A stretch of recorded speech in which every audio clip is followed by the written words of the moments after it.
नमस्कार प्यारे साथियों, आप सभी का हमारे YouTube channel Nikhil Dixit talk में स्वागत है। दोस्त, आप सभी लोग कैसे हैं? हमें आशा और उम्मीद है कि आप सभी लोग बेहतरीन होंगे। और दोस्त, आप सभी की पढ़ाई भी बहुत ही लाजवाब और बेहतरीन ढंग से चल रही होगी। तो दोस्त, मैंने इंडियन ज्योग्राफी की शुरुआत की थी और अभी तक मैंने आप सभी को पार्ट 7 तक हर एक चीज़ यहाँ पे डिटेल से, हर एक जानकारी विधिवत रूप से बताई है दोस्त। तो आपने अभी तक जितने भी हमने पार्ट कराए हैं, अभी तक मैंने 7 पार्ट कराए हैं। सिर्फ 7 पार्ट में मैंने आप सभी को बेसिक लेवल से एडवांस लेवल तक की हर एक जानकारी दी है दोस्त। तो आप 7 के 7 पार्ट आप सबसे पहले कंप्लीट करिएगा, उसके बाद ही इस पार्ट नंबर 8 पे आइएगा। क्योंकि जब आप 7 पार्ट कंप्लीट कर लेंगे दोस्त इंडियन ज्योग्राफी के, तो आपको पार्ट नंबर 8 बहुत ही आसानी से और लाजवाब तरीके से समझ में आएगा। क्योंकि जो मैंने इससे पहले जो पार्ट कराए हैं वो पार्ट नंबर 8 से मिलते जुलते हैं दोस्त। एक जो हमारे वीडियोस हैं, जो हमने इससे पहले जो भी टॉपिक पढ़ाए हैं पार्ट नंबर 7 तक, वो सभी टॉपिक एक दूसरे से इंटरकनेक्टेड हैं। तो सबसे पहले आप वो सभी पार्ट कंप्लीट करिएगा, उसके बाद ही पार्ट नंबर 8 पे आइएगा। ये वाला जो वीडियो है, ये वाला हमारा पार्ट नंबर 8 होने वाला है। पार्ट नंबर 7 में मैंने आप सभी को बताया था भैया, ईस्ट फ्लोइंग रिवर्स। मैंने शुरुआत की थी ईस्ट फ्लोइंग रिवर्स। ये ईस्ट फ्लोइंग रिवर्स जो होती हैं, वो सभी की सभी नदियां कहाँ गिरती हैं? बे ऑफ बंगाल या बंगाल की खाड़ी में गिरती हैं। ये चीजें की हमने शुरुआत आप सभी को पार्ट नंबर 7 में इस चीज का अंत किया था।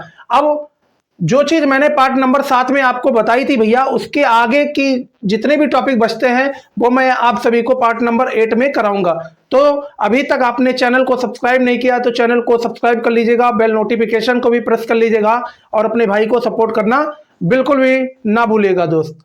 तो हमारे द्वारा जो भी जानकारी दी जाती है, अगर आपको अच्छी लगे तो ईमानदारी से कमेंट सेक्शन में अपना फीडबैक देना और वीडियो को शेयर करना बिल्कुल भी ना भूलें। और दोस्त, वीडियो को अंत तक जरूर देखिएगा, क्योंकि जब आप अंत तक देखेंगे तभी आपको हर एक चीज यहाँ पे क्लियर होने वाली है दोस्त। अगर आप वीडियो को स्किप अगर कर देते हैं तो दोस्त आपकी कई सारे ऐसे टॉपिक हैं जो मिस हो सकते हैं दोस्त। तो वीडियो को स्किप बिल्कुल भी मत करिएगा। तो मैंने आप सभी को पार्ट नंबर 7 में क्या बताया था भैया? ईस्ट फ्लोइंग रिवर्स के बारे में बताया था। ईस्ट फ्लोइंग रिवर्स के बारे में भैया पार्ट नंबर 7 में बताया था और आपको बताया था ईस्ट फ्लोइंग रिवर्स जो होती हैं वो बंगाल की खाड़ी में अपना पानी गिराती हैं। अब जरा यहाँ पे मैप के थ्रू यहाँ पे मैं आप सभी को समझाऊंगा दोबारा से। पार्ट नंबर 7 में मैंने ये चीज कराई है, लेकिन दोबारा से दोस्त उस चीज को रिकॉल कराने के लिए मैं यहाँ पे दोबारा से आपको बताऊंगा कि ईस्ट फ्लोइंग रिवर्स जो होती है वो कहाँ पे अपना पानी गिराती हैं। तो यहाँ पे छोटा सा भैया अपना भारत का नक्शा बना लेते हैं।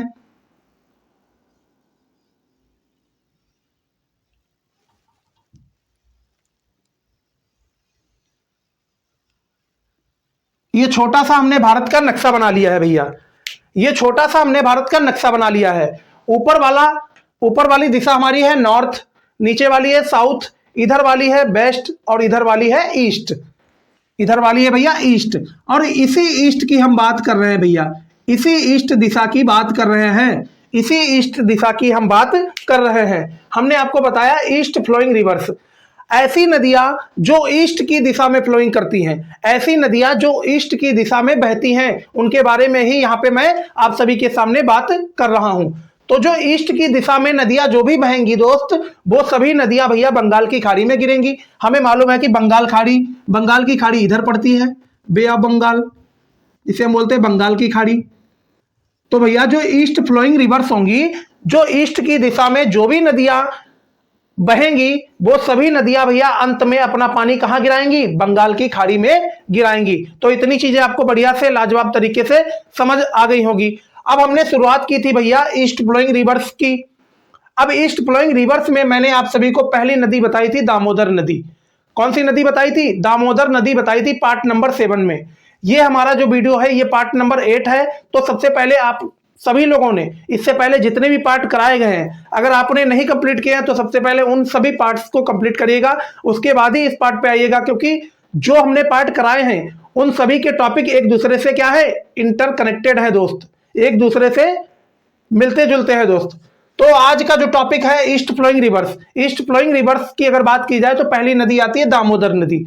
दामोदर नदी भैया उद्गम स्थल का मतलब होता है उद्गम का मतलब होता है जहां से नदियां निकलती हैं। उद्गम स्थल का मतलब होता है कि नदी कहां से निकलती है भैया। नदी, ये दामोदर नदी कहां से निकलती है, तो आपको ये चीज मालूम होना चाहिए कि ये जो दामोदर नदी है वो छोटा नागपुर का पठार से निकलती है। कहां से? छोटा नागपुर का पठार से दामोदर नदी निकलती है। फिर आता है भैया, ये भ्रंश घाटी में प्रवाहित होती है। ये भ्रंश घाटी का क्या होता है, ये भी आपको मालूम होना चाहिए भैया। भ्रंश घाटी क्या होता है, इसको जरा गौर से समझिएगा। जैसे मान लीजिए कोई भी जमीन का भूभाग है, कोई भी जमीन का भूभाग है, वो जमीन का भूभाग भैया गड्ढा हो जाए। जैसे मान लीजिएगा किसी भी जमीन के क्षेत्र पर गड्ढा हो जाए, बात आई समझ। जैसे मान लीजिए यहां पे मैं बनाता हूं भैया, जैसे मान लीजिए ये जमीन का हिस्सा है, ये हमारा जमीन का हिस्सा है, ठीक। इसी जमीन के हिस्से यहां पे जैसे मान लीजिए गड्ढा हो जाए, ये गड्ढा हो गया, ठीक, ये गड्ढा हो गया, बात आई समझ, ये गड्ढा हो गया। अब यहीं से एक नदियां आ रही हैं, नदियां भैया गड्ढे से होते हुए अपना जल प्रवाहित कर रही हैं। उनका नदियों का जल भैया गड्ढे से होके प्रवाहित हो रहा है, तो इसी को बोलते हैं भ्रंश घाटी। क्या बोलते हैं? भ्रंश घाटी बोलते हैं।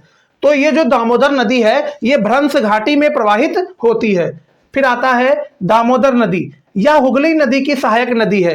भैया जो दामोदर नदी है ये हुगली नदी की सहायक नदी है। ये हुगली नदी जो है भैया, ये इसी हुगली नदी के पड़ोस में, इसी हुगली नदी के किनारे कोलकाता शहर भी बसा है। ये चीज भी आपको ध्यान रखनी है। इस नदी को वेस्ट बंगाल का शोक भी कहा जाता है।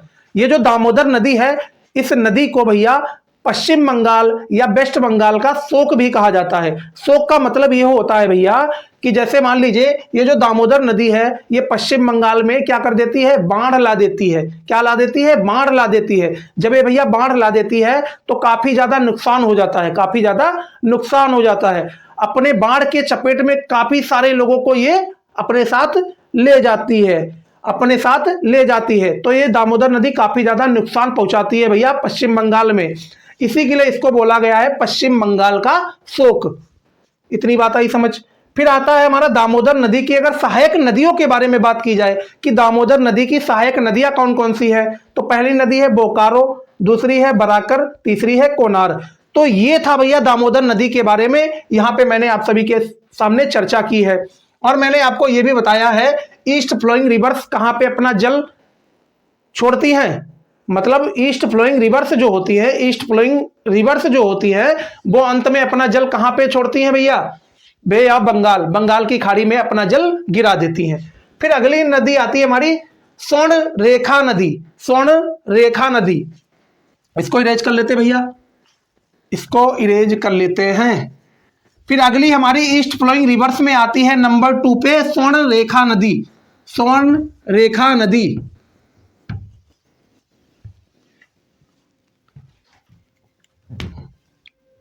ये नंबर 2 है भैया,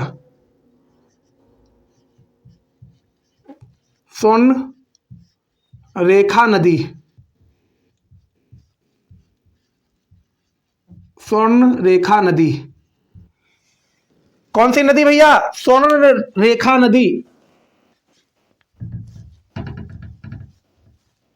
स्वर्ण रेखा नदी, अगली नदी कौन सी है? स्वर्ण रेखा नदी भैया, अगली नदी है हमारी। यह है ईस्ट फ्लोइंग रिवर्स की सेकंड नदी है भैया। यह चीज आपको ध्यान रखना है, यह चीज क्या करना है? ध्यान रखना है। अगर इसके उद्गम स्थल की बात की जाए, इसके उद्गम स्थल की बात की जाए, उद्गम स्थल का मतलब होता है कि यह स्वर्ण रेखा नदी कहां से निकलती है। उद्गम स्थल की बात की जाए, इसका उद्गम स्थल है भैया छोटा नागपुर का पठार। छोटा नागपुर का पठार, ये छोटा नागपुर के पठार से निकलती है।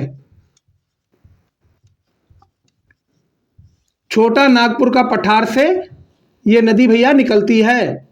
ये नदी कहां से निकलती है? छोटा नागपुर के पठार से निकलती है। कौन सी नदी? स्वर्ण रेखा नदी। अगर आपसे पूछा जाए कि स्वर्ण रेखा नदी का उद्गम स्थल क्या है, स्वर्ण रेखा नदी का उद्गम स्थल क्या है भैया, तो आपको बताना है छोटा नागपुर का पठार। ये उद्गम स्थल क्या होता है? तो उद्गम स्थल एक ऐसी जगह होती है जहां से नदियां निकलती हैं, उसी को बोलते हैं उद्गम स्थल। तो भैया ये स्वर्ण रेखा नदी कहां से निकलती है? छोटा नागपुर के पठार से निकलती है। इतनी चीज आपको बढ़िया से लाजवाब तरीके से क्लियर हो चुकी होगी। अब ये जो स्वर्ण रेखा नदी है भैया, इसका जल काफी ज्यादा प्रदूषित है, इसका जल काफी ज्यादा प्रदूषित है। अब भैया इसका जल प्रदूषित क्यों है? कुछ कारण भी होगा, अरे कुछ ना कुछ तो कारण होगा। अगर जल प्रदूषित है तो कोई ना कोई कारण होगा। तो ये जो स्वर्ण रेखा नदी है, इसका जल काफी ज्यादा प्रदूषित है। क्यों प्रदूषित है? क्योंकि इसके पड़ोस में जमशेदपुर पड़ता है। जमशेदपुर एक शहर है जिसका नाम है जमशेदपुर, और जमशेदपुर जो है वो इंडस्ट्रीज के लिए काफी ज्यादा मशहूर है, मतलब इंडस्ट्रीज के लिए काफी ज्यादा प्रसिद्ध है। जब भैया जमशेदपुर में काफी ज्यादा इंडस्ट्रीज होंगी तो इंडस्ट्रीज का जो वेस्ट मटेरियल है, जो कूड़ा कचरा है, वो नदियों में बहाया जाएगा। सीधी सी बात है, जब उसका कूड़ा कचरा नदियों में बहाया जाएगा तो सीधी सी बात है भैया कि नदी प्रदूषित ऑलरेडी होगी। तो इतनी चीज आपको क्लियर हो चुकी होगी, लिख लीजिएगा। इसका जल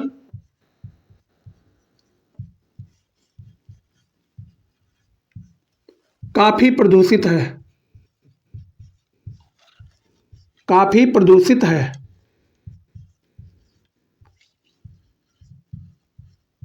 और इसी नदी के किनारे जमशेदपुर पड़ता है।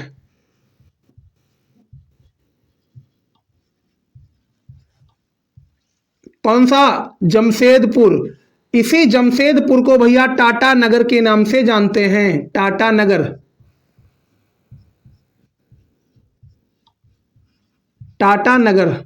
ये जमशेदपुर कहां पड़ता है? झारखंड में पड़ता है। ये जमशेदपुर कौन से राज्य में पड़ता है भैया? झारखंड राज्य में जमशेदपुर पड़ता है। और इसी जमशेदपुर को टाटा नगर के नाम से भी जाना जाता है। कौन सा नगर? टाटा नगर के नाम से जाना जाता है भैया, टाटा नगर, टाटा नगर।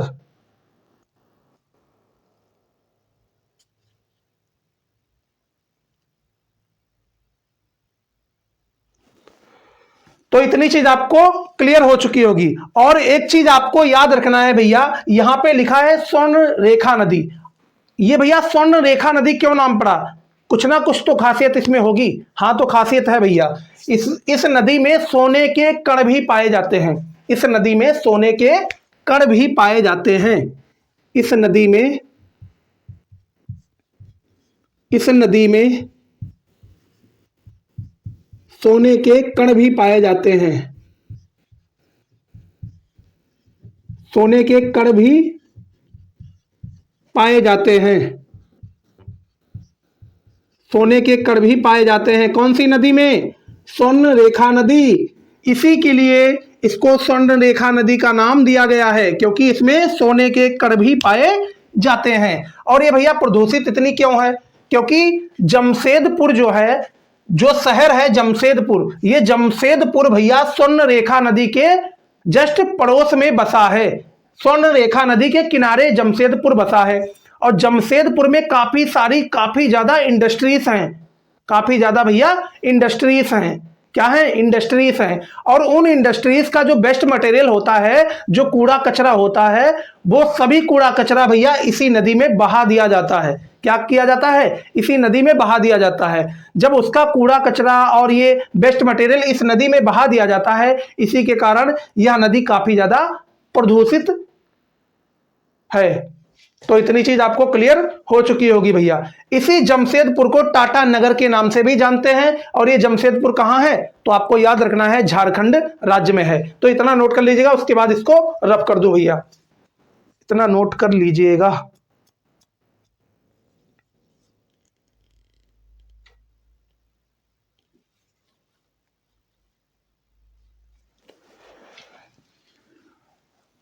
फिर तीसरी नदी आती है भैया, कौन सी? महानदी नदी।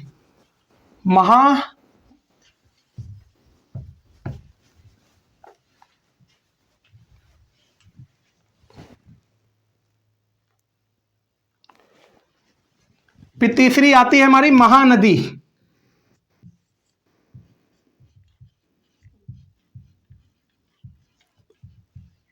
अगर महानदी की लंबाई की बात की जाए, अगर इसकी लंबाई की बात की जाए भैया, इस नदी की लंबाई की बात करी जाए तो 850 किलोमीटर इसकी क्या है? लंबाई है। कौन सी नदी की? महानदी।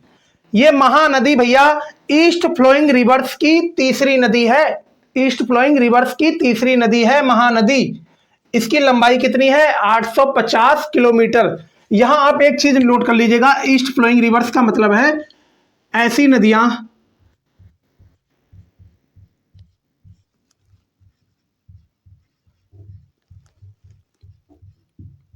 जो अपना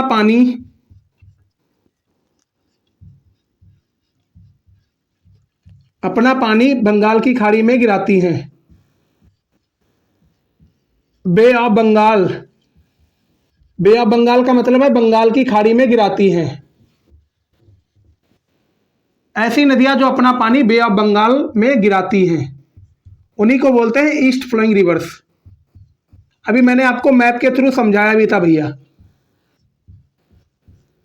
तो मैंने तीसरे नंबर की नदी बताई है महानदी। महानदी की अगर लंबाई की बात की जाए तो इसकी लंबाई है 850 किलोमीटर। अब आपसे पूछा जाएगा भैया महानदी का उद्गम स्थल क्या है? महानदी का उद्गम स्थल भैया आपसे पूछा जाएगा तो आपको बताना होगा सिहावा पहाड़ी। अगर इसके उद्गम स्थल की बात की जाए,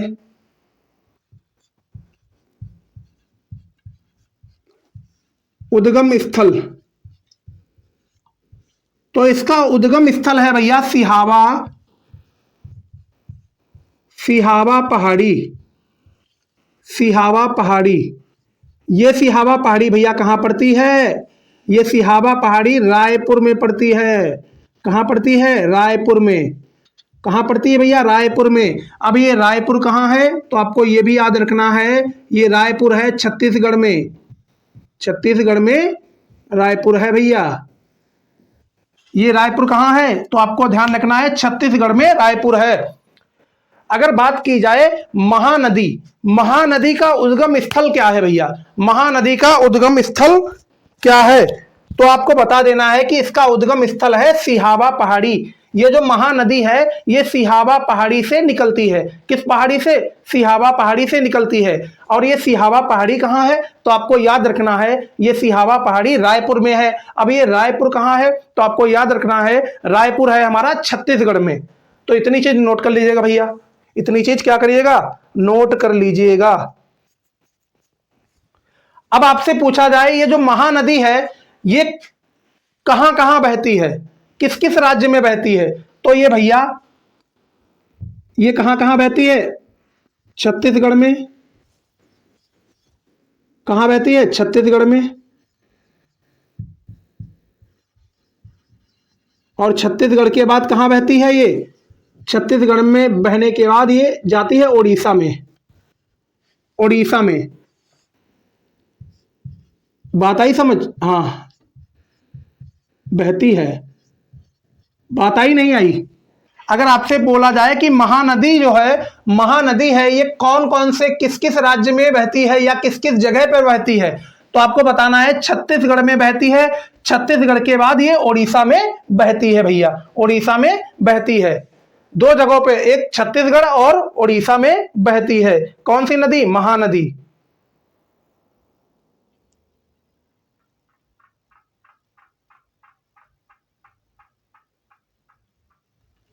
अब जरा गौर से समझिएगा, ये जो महानदी है, ये जो महानदी है भैया, इसको ओडिशा का शोक कहा गया है। अभी ये ओडिशा का शोक क्यों कहा गया है? कोई ना कोई लॉजिक होगा भैया, कोई ना कोई कारण होगा कि इसको ओडिशा का शोक क्यों कहा गया है। तो भैया ओडिशा का शोक इसलिए इसको कहा गया है क्योंकि जब ये प्रवाहित होती है, जब ये प्रवाहित होती है तब ये भैया ओडिशा में बाढ़ ला देती है। क्या ला देती है? बाढ़ ला देती है। उस बाढ़ के कारण से भैया वहां ओडिशा में काफी ज्यादा नुकसान हो जाता है। इस नदी के कारण काफी ज्यादा नुकसान हो जाता है। काफी लोगों को ये बहा के ले जाती है, अपने साथ बहा के ले जाती है, पानी के साथ बहा के ये ले जाती है। इसी के लिए इसको बोला गया है ओडिशा का शोक। क्या बोला गया है? ओडिशा का शोक बोला गया है भैया। इस नदी को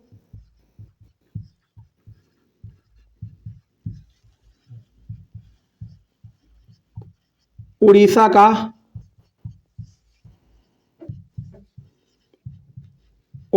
शोक कहा जाता है।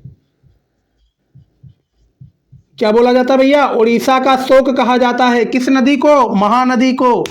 ये चीज आपको ध्यान रखनी है भैया, ये चीज आपको ध्यान रखनी है।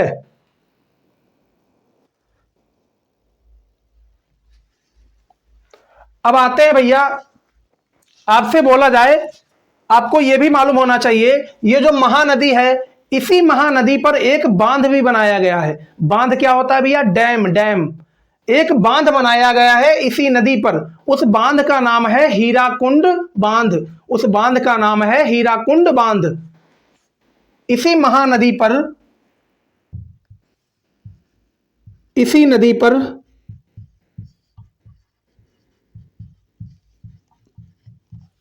एक बांध बनाया गया है। बांध का इंग्लिश में बोलते हैं डैम। बांध बनाया गया है, बनाया गया है। भैया कौन सा बांध बनाया गया है? तो आपको बताना है हीराकुंड बांध। कौन सा बांध? हीराकुंड, हीराकुंड बांध बनाया गया है। कौन सी नदी पे? कौन सी नदी पे? महानदी पर। महानदी पर हीराकुंड बांध बनाया गया है। अब ये हीराकुंड बांध है कहां पे? तो आपको बताना है उड़ीसा राज्य में। कहां है? उड़ीसा में। तो ये हीराकुंड बांध है कहां पे भैया?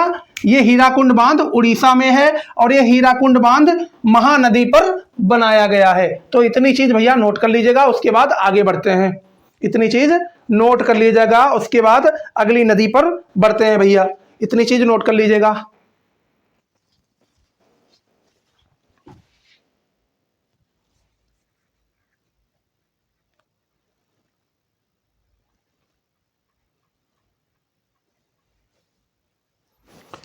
फिर उसके बाद भैया अगली नदी आती है गोदावरी नदी। चौथी नदी आती है गोदावरी नदी। अभी तक भैया हम यहां पे बात कर रहे हैं ईस्ट फ्लोइंग रिवर्स की। ईस्ट फ्लोइंग रिवर्स की ही बात कर रहे हैं, ये चीज आपको ध्यान रखना है।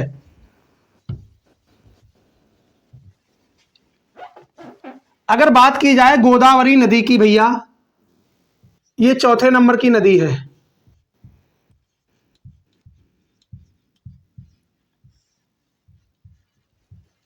अगर बात की जाए गोदावरी नदी की लंबाई कितनी है, तो लंबाई भैया इसकी है 1450 किलोमीटर।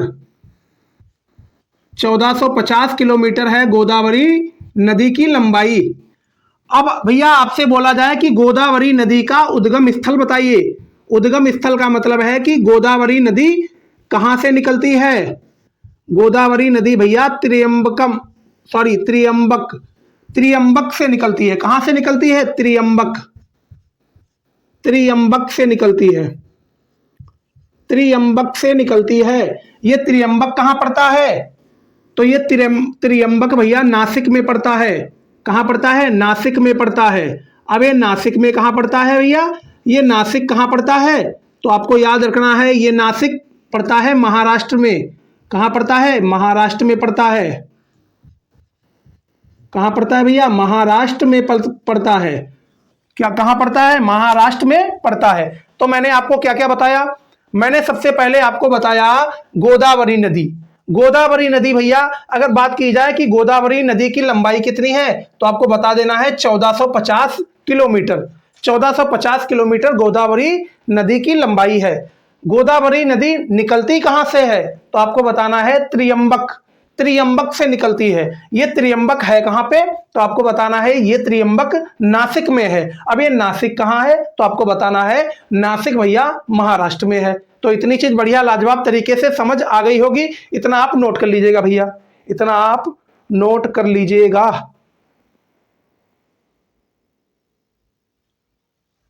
अब आपसे बोला जाए कि ये गोदावरी नदी बहती कौन कौन से राज्य में है, किस किस राज्य में ये गोदावरी नदी बहती है।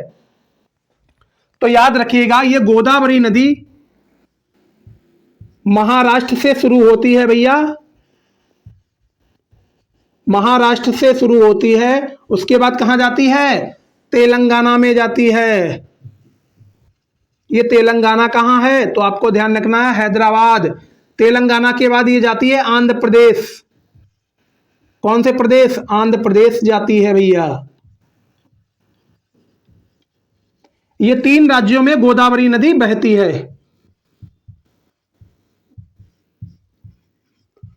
3 राज्यों में गोदावरी नदी बहती है। पहला राज्य है महाराष्ट्र। सबसे पहले ये गोदावरी नदी महाराष्ट्र के त्रियंबक से निकलती है। महाराष्ट्र के त्रियंबक से ये गोदावरी नदी निकलती है। तो सबसे पहले तो महाराष्ट्र में भैया गोदावरी नदी बहती है। उसके बाद महाराष्ट्र से वो तेलंगाना जाती है। तेलंगाना जाने के बाद आंध्र प्रदेश में जाती है। तो ये इतनी चीज आप नोट कर लीजिएगा भैया, इतनी चीज नोट कर लीजिएगा। अब आपसे बोला जाए, ये नदी जो है गोदावरी नदी, ये गोदावरी नदी दक्षिण भारत की सबसे लंबी व बड़ी नदी है। गोदावरी जो नदी है ये दक्षिण भारत की सबसे लंबी व बड़ी नदी है। यह नदी, यहां लिख लीजिएगा, यह नदी दक्षिण भारत की सबसे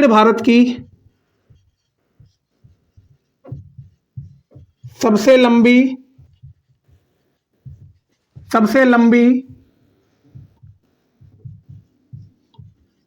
व बड़ी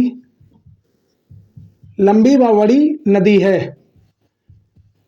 आपसे बोला जाए कि भैया दक्षिण भारत की सबसे लंबी या बड़ी नदी कौन सी है, तो आपको आंख मीच के बोल देना है कि गोदावरी नदी जो है वो दक्षिण भारत की सबसे लंबी नदी है। और आपसे बोला जाए कि दक्षिण भारत की सबसे बड़ी नदी कौन सी है, तो आपको जवाब दे देना है गोदावरी नदी। तो इतनी चीज नोट कर लीजिएगा भैया, इतनी चीज क्या करिएगा, नोट कर लीजिएगा। इतनी चीज क्या करेंगे आप, नोट कर लेंगे।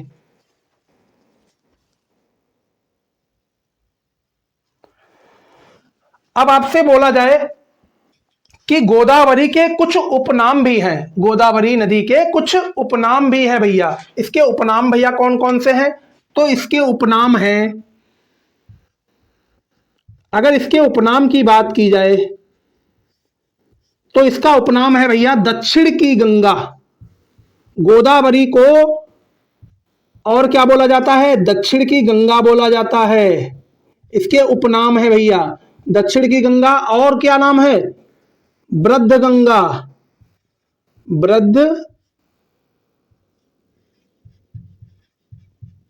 बूढ़ी गंगा, और क्या बोला जाता है, बूढ़ी गंगा भी बोला जाता है।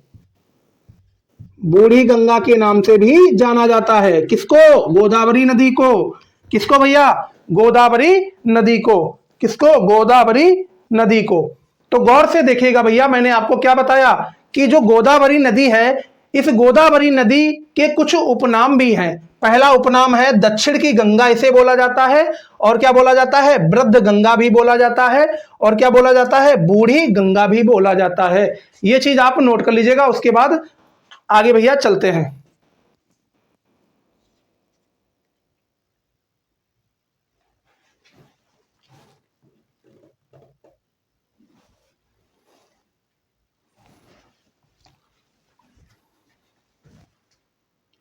फिर इधर साइड में भैया लिख लेते हैं, अगर इसके सहायक नदियों के बारे में बात की जाए, इसकी अगर सहायक नदियों के बारे में बात की जाए तो इसकी सहायक नदियां कौन कौन सी हैं, ये चीज आप बताइएगा भैया।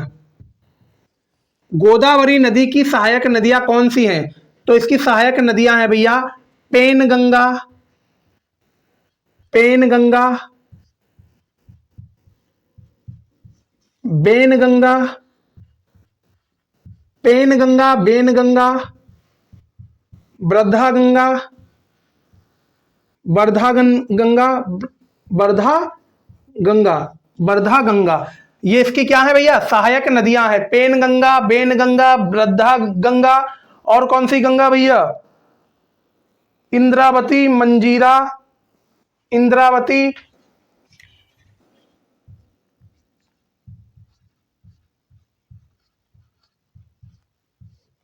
फिर कौन सा, मंजीरा।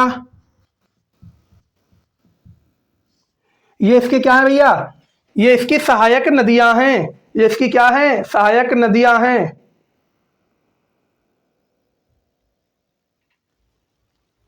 परवरा,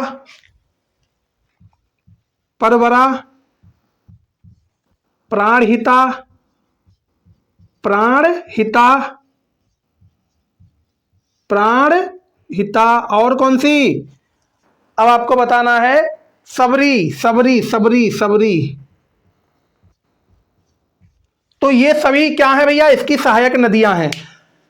तो गौर से देखिएगा दोबारा से, अगर आपसे बात की जाए कि गोदावरी नदी की भैया सहायक नदियां बताइएगा, तो गोदावरी नदी की सहायक नदियां कौन कौन सी हैं, तो याद रखिएगा गोदावरी की सहायक नदियां हैं पेनगंगा, बेनगंगा, वर्धा गंगा, फिर कौन सी इंद्रावती, फिर कौन सी मंजीरा, परवरा, प्राणहिता और सबरी। ये इसकी सहायक नदियां हैं भैया, ये इसकी क्या है, सहायक नदियां हैं। तो इतनी चीज नोट कर लीजिएगा, उसके बाद मैं अगली नदी पे बढ़ूंगा भैया।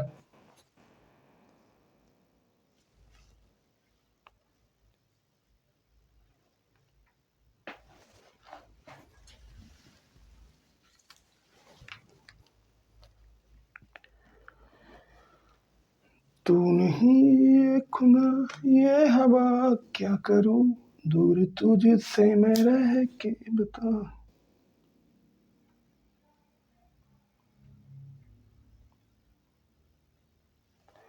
तो बढ़ते हैं भैया अगली नदी पे। अगली नदी आती है कौन सी, तो बताइएगा आप लोग।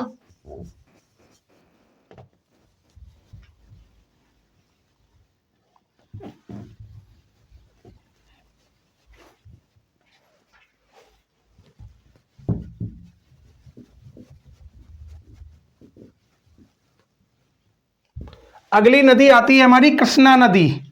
कौन सी नदी, कृष्णा नदी। कौन सी नदी भैया, कृष्णा नदी। तो इस कृष्णा नदी के बारे में जरा समझिएगा भैया। कृष्णा नदी, अगर बात की जाए इस कृष्णा नदी की लंबाई की, तो आपको ध्यान रखना है कृष्णा नदी की लंबाई कितनी है भैया, 1400 किलोमीटर। 1400 किलोमीटर इसकी क्या है, लंबाई है। कितनी है, 1400 किलोमीटर इस नदी की लंबाई है। कौन सी नदी, कृष्णा नदी। आपसे बोला जाए कि कृष्णा नदी की लंबाई कितनी है भैया, तो आपको बता देना है कृष्णा नदी की लंबाई है 1400 किलोमीटर। 1400 किलोमीटर कृष्णा नदी की लंबाई है। और अगर बात की जाए भैया इसका उद्गम स्थल क्या है, मतलब कृष्णा नदी कहां से निकलती है, कृष्णा नदी कहां से निकलती है, तो आपको बता देना है महाबलेश्वर चोटी से। महाबलेश्वर चोटी से। ये महाबलेश्वर चोटी कहां है, तो आपको बताना है महाराष्ट्र में है। कहां है भैया, महाराष्ट्र में। इस कृष्णा नदी का उद्गम स्थल क्या है,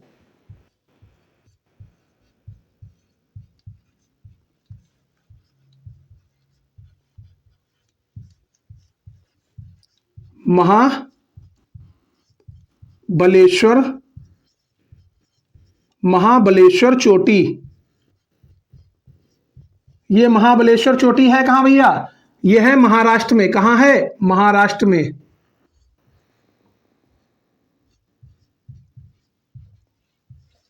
तो इतनी चीज आपको क्लियर हो चुकी होगी। पहली बात मैंने क्या बताई, कृष्णा नदी की लंबाई 1400 किलोमीटर है। उसके बाद बताया कृष्णा नदी कहां से निकलती है, महाबलेश्वर चोटी से निकलती है। ये महाबलेश्वर चोटी आपकी महाराष्ट्र राज्य में है भैया। कहां है, महाराष्ट्र राज्य में है। तो इतनी चीज आपको लाजवाब तरीके से क्लियर हो चुकी होगी।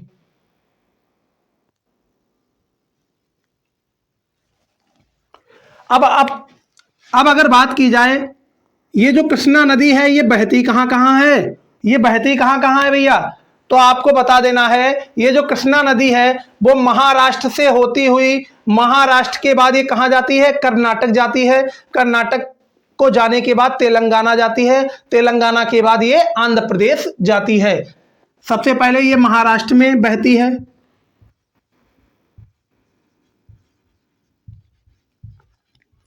महाराष्ट्र के बाद ये कहां जाती है, कर्नाटका में बहती है भैया।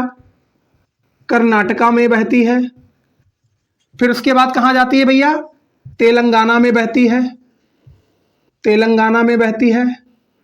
तेलंगाना में बहने के बाद ये कहां जाती है, आंध्र प्रदेश में जाती है। कहां जाती है, आंध्र प्रदेश में जाती है भैया। कहां जाती है, आंध्र प्रदेश में। कहां, आंध्र प्रदेश में बहती है। यहां लिख लीजिएगा बहती है।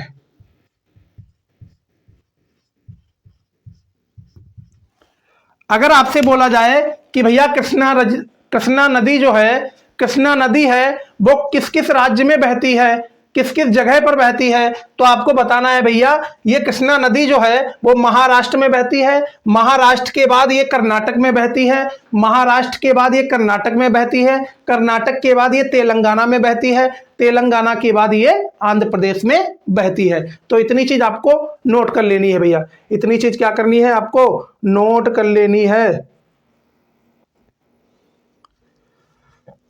अब ये भी चीज आपको याद रखना है, ये क्या चीज याद रखना है भैया, जो कृष्णा नदी है वो दक्षिण भारत की दूसरी सबसे लंबी व बड़ी नदी है। दक्षिण भारत की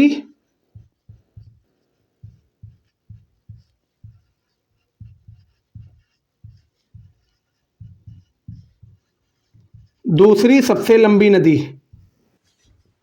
सबसे लंबी नदी।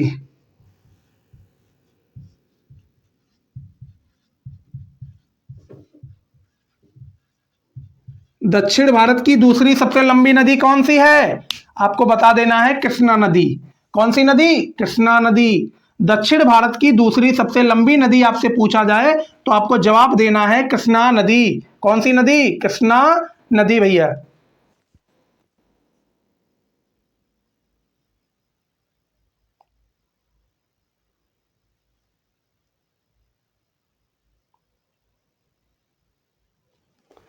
अब अगर इसकी सहायक नदियों के बारे में चर्चा की जाए, कृष्णा नदी की सहायक नदियां कौन कौन सी हैं,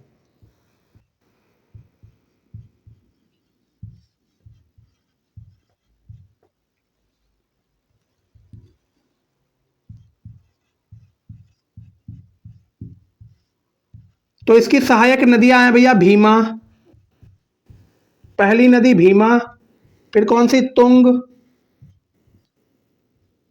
फिर तीसरी कौन सी है भ्रद्दा, भ्रद्दा, फिर कौन सी है भैया, पहली है Bhima, sorry sorry sorry sorry cap गिर गया, पहली है भैया भीमा, दूसरी है तुंग, तीसरी है भ्रद्दा, फिर उसके बाद कौन सी है आपको बताना है,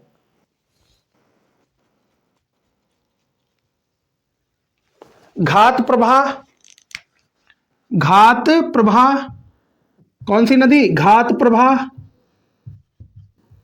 और कौन सी भैया, माल प्रभा, कौन सी नदी, माल प्रभा।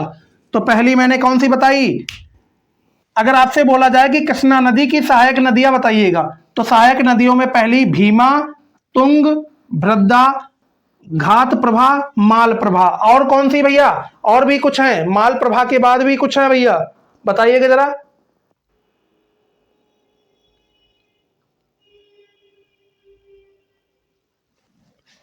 फिर कौन सी है, मूसी, मूसी, कोयना, फिर कौन सी, दूध गंगा, दूध गंगा। तो ये है भैया सहायक नदियां, किसकी सहायक नदियां हैं, कृष्णा नदी की सहायक नदियों के बारे में अगर बात की जाए तो आपको बताना है कृष्णा नदी की सहायक नदियां कौन कौन सी हैं। तो इसकी सहायक नदियां हैं भीमा, तुंग, भ्रद्दा, घात प्रभा, माल प्रभा, मूसी, कोयना, दूध गंगा, ये इसकी क्या है, सहायक नदियां हैं। ये जो भैया मूसी जगह है, मूसी जो जो मूसी सहायक नदी है, ये जो सहायक नदी मूसी है भैया, ये जो मूसी सहायक नदी है इसी के किनारे हैदराबाद बसा है। क्या बसा है, हैदराबाद बसा है। यहां लिख लीजिएगा, इसी नदी के किनारे, इसी मूसी नदी के किनारे, इसी नदी के किनारे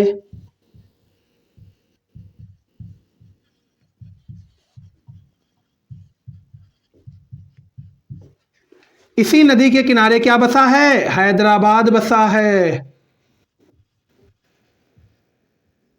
क्या बसा है भैया, हैदराबाद बसा है। क्या बसा है, हैदराबाद बसा है भैया।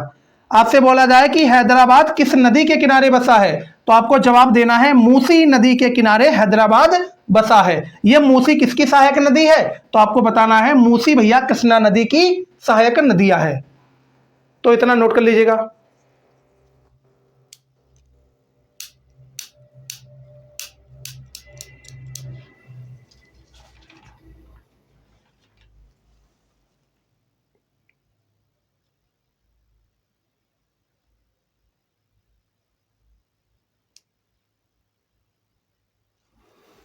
फिर उसके बाद भैया अगली नदी आती है हमारी कौन सी, कावेरी नदी।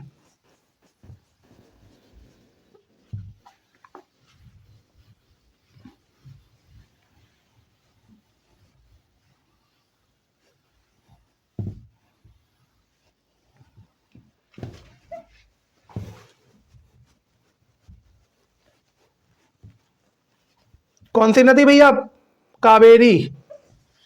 कौन सी, कावेरी नदी। कौन सी नदी भैया, कावेरी नदी। कावेरी नदी।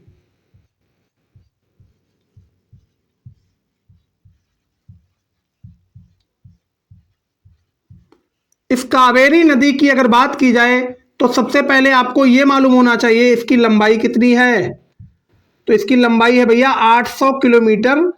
800 किलोमीटर इसकी क्या है, लंबाई है।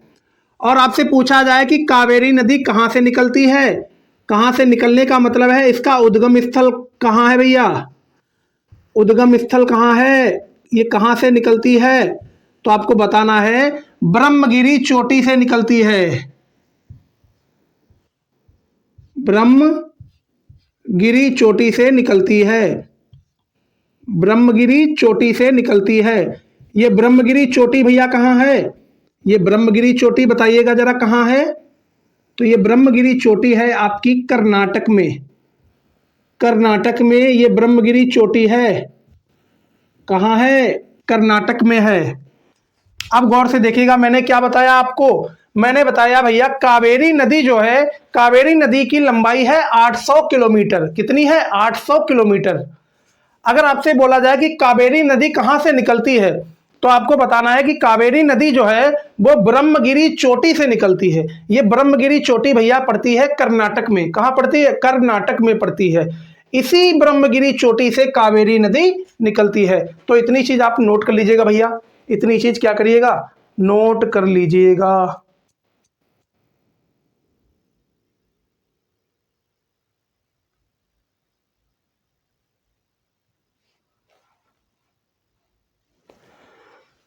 अब अगर बात की जाए भैया ये कावेरी नदी कहाँ कहाँ बहती है, तो आपको ये मालूम होना चाहिए ये कहाँ कहाँ बहती है। तो आपको मालूम होना चाहिए भैया ये कर्नाटक और तमिलनाडु में बहती है। सबसे पहले ये कर्नाटक में बहती है, उसके बाद ये कहाँ जाती है, तमिलनाडु में जाती है। तमिलनाडु में। तमिलनाडु की राजधानी आपको मालूम होगी, इसकी राजधानी है भैया चेन्नई। क्या है, चेन्नई। कर्नाटक की राजधानी क्या है, आपको मालूम होना चाहिए कर्नाटक की राजधानी है बेंगलुरु। बेंगलुरु। बात आई समझ, आ गई। तो अगर बात की जाए कावेरी नदी की, तो कावेरी नदी भैया कर्नाटक से होते हुए तमिलनाडु जाती है। दो राज्यों में बहती है, पहले राज्य है कर्नाटक, दूसरा राज्य है तमिलनाडु। इन दो राज्यों में कावेरी नदी बहती है।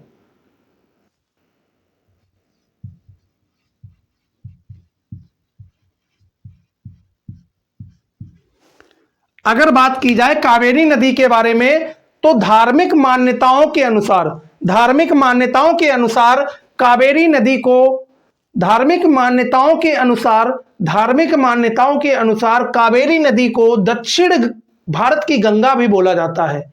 क्या बोला जाता है, दक्षिण भारत की गंगा बोला जाता है। किसको, कावेरी नदी को। किस आधार पर, धार्मिक मान्यता के आधार पर। धार्मिक मान्यता के आधार पर कावेरी नदी को दक्षिण भारत की गंगा भी बोला जाता है।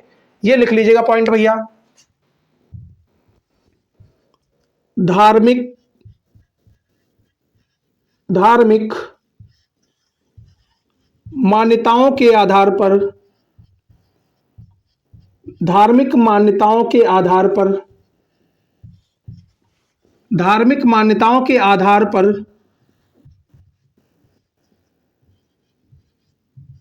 धार्मिक मान्यताओं के आधार पर कावेरी नदी को,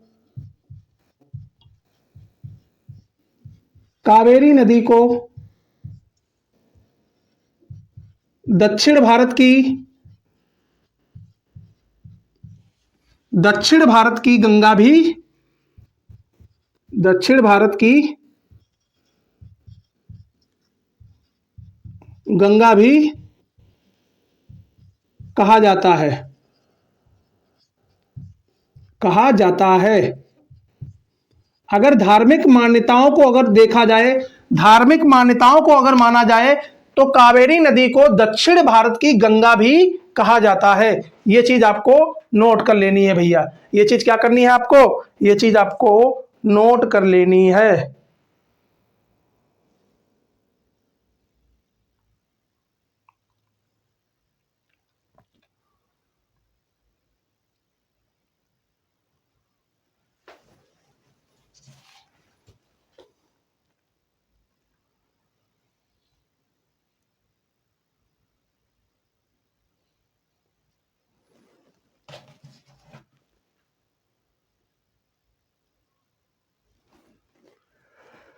अब दोस्त, कावेरी नदी की भी कुछ सहायक नदियां हैं। क्या है भैया? कुछ इसकी भी सहायक नदियां हैं। तो वो कौन कौन सी सहायक नदियां हैं? पहली सहायक नदियां भैया इधर डाल लीजिएगा, इधर लिख देता हूं।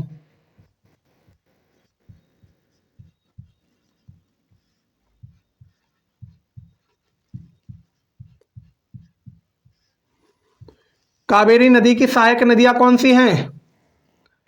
बताइएगा भैया। हेमवती। कौन सी नदी? हेमवती।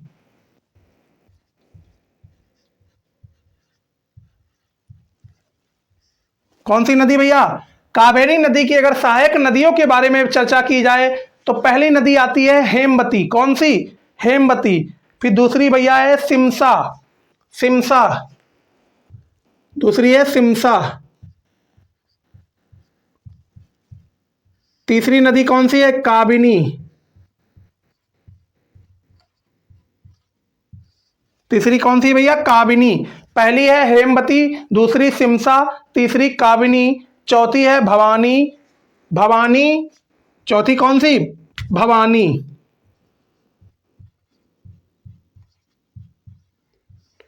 फिर पांचवी है अक्रवती। अक्रवती। ये सभी क्या है भैया? ये सभी क्या हैं? ये इसकी सहायक नदियां हैं। किसकी सहायक नदियां हैं? कावेरी नदी की सहायक नदियां हैं। अगर बात की जाए कि के कावेरी नदी की सहायक नदियां कौन कौन सी हैं, तो आपको बता देना है कि कावेरी नदी की सहायक नदियां है भैया। पहली नदी है हेमवती। कौन सी? हेमवती। दूसरी है सिमसा, तीसरी है काबिनी, चौथी है भवानी, पांचवी है अक्रवती। पांचवी कौन सी? अक्रवती। ये सभी की सभी नदियां क्या हैं? कावेरी नदी की सहायक नदियां हैं भैया। क्या हैं? सहायक नदियां हैं।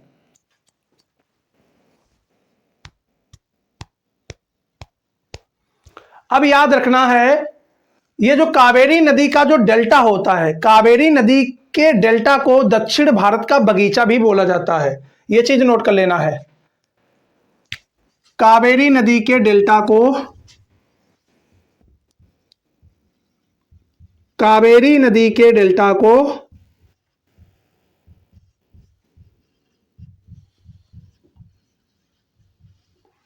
डेल्टा को दक्षिण भारत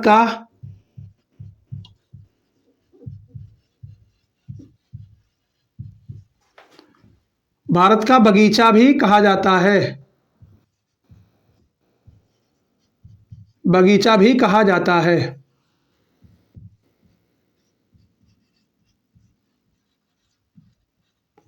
तो दोस्त, यहां तक जो हमने नदियां कराई हैं, ये सभी नदियां हमारी क्या थी? ईस्ट फ्लोइंग रिवर्स थी। क्या थी? East flowing rivers. ये यहां तक जितनी हमने नदियां कराई हैं, कावेरी नदी तक जितनी भी नदियां हमने कराई थी, ये सभी की सभी नदियां भैया ईस्ट फ्लोइंग रिवर्स हैं। ईस्ट फ्लोइंग रिवर्स का मतलब ये है कि इन सभी नदियों का जो पानी है, वो बंगाल की खाड़ी में जाके गिरेगा। इन सभी नदियों का पानी जो है वो बंगाल की खाड़ी में जाके गिरेगा। अंत में इन सभी नदियों का पानी भैया कहां जाएगा? बंगाल की खाड़ी में गिरेगा, बे ऑफ बंगाल में गिरेगा। इतनी चीज आपको क्लियर हो चुकी होगी, इसको नोट कर लीजिएगा। उसके बाद भैया बढ़ते हैं अगले टॉपिक पे।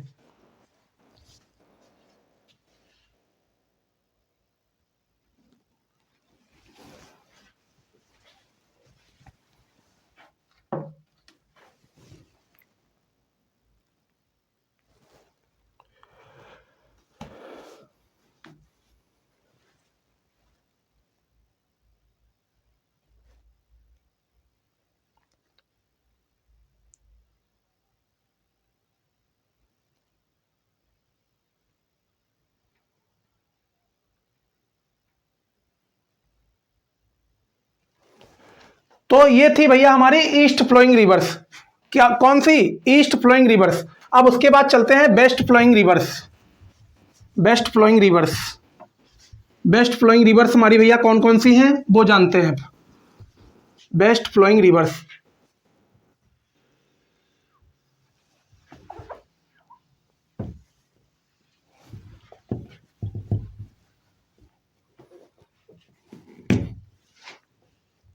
सबसे पहले भैया मैप बना लेते हैं, इसको थोड़ा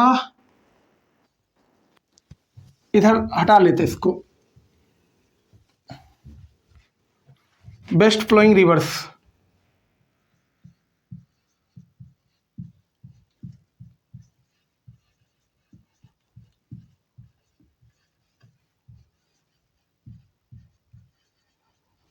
ये जो वेस्ट फ्लोइंग रिवर्स है भैया, ये इन सभी रिवर्स का, इन सभी नदियों का पानी कहाँ गिरता है?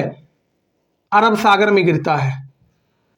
कहाँ गिरता है भैया? अरब सागर में गिरता है। अरब सागर का मतलब वो है अरेबियन सी में गिरता है।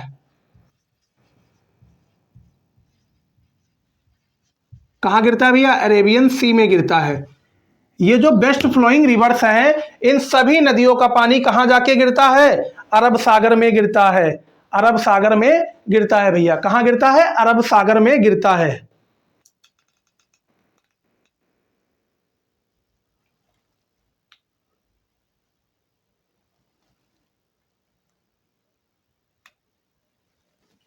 कहाँ गिरता है भैया? अरब सागर में गिरता है। तो इधर साइड में मैं मैप बना लेता हूं सबसे पहले भारत का, उसके बाद ही आपको हर एक चीज यहां समझ आने वाली है।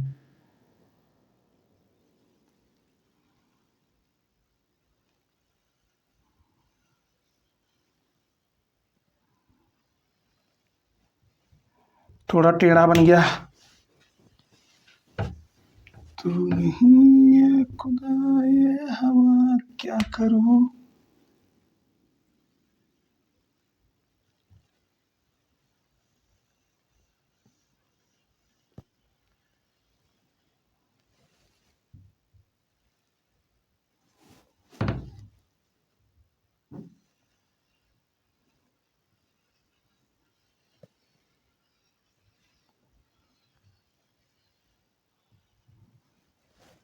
ये हमारा क्या है भैया? भारत का नक्शा है। छोटा सा नक्शा यहाँ पे बना लिया ताकि आपको चीजें समझ आ जाएं जो हमारे द्वारा यहाँ पे बताई जाती हैं भैया। तो यहाँ पे आपको अब गौर से देखना हर एक चीज जो हम यहाँ पे बताने जा रहे हैं आपको। जो भी चीज हम यहाँ पे बताने जा रहे हैं वो सभी चीजें आपको सबसे पहले गौर से देखना है। क्या करना है भैया? गौर से देखना है। यहां पे भैया आपका अरावली पर्वत श्रेणी है। अरावली माउंटेन रेंज, अरावली पर्वत श्रेणी,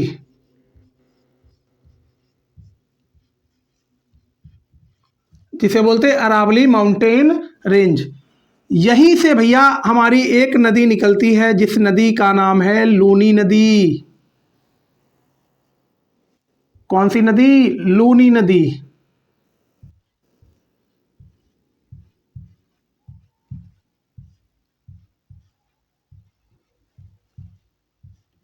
कौन सी नदी? लूनी नदी। ये जो नदी निकल रही है भैया, इसी नदी को बोलते हैं लूनी नदी। क्या बोलते हैं? लूनी नदी। तो सबसे पहले आपको ये चीज मालूम होना चाहिए, हमने ईस्ट इधर वाली साइड गौर से देखिएगा। जैसे मैं इधर खड़ा हूं भैया, हमारा जो सिर है वो नॉर्थ की दिशा में है, हमारे जो पैर हैं वो साउथ की दिशा में है, और हमारा इधर वाला जो हाथ है वो वेस्ट की दिशा में है। ये वाला जो हाथ है ये वेस्ट की दिशा में है, और इधर वाला जो हाथ है वो ईस्ट की दिशा में है। तो इधर वाले ईस्ट की दिशा वाली हमने नदियां बता दी हैं आपको। इधर वाली दिशा जो होती है वो ईस्ट की दिशा होती है। तो इधर वाली जो नदियां होती है वो अरब सागर में गिर जाती हैं। अब हम आपको पढ़ाने जा रहे हैं वेस्ट फ्लोइंग रिवर्स, मतलब इधर वाली जो नदियां हैं वो कहां पे गिरेंगी, ये चीज मैं आपको बताने जा रहा हूं। तो इधर साइड में हमारा होता है अरब सागर। इधर साइड में हमारा क्या होता है? अरब सागर।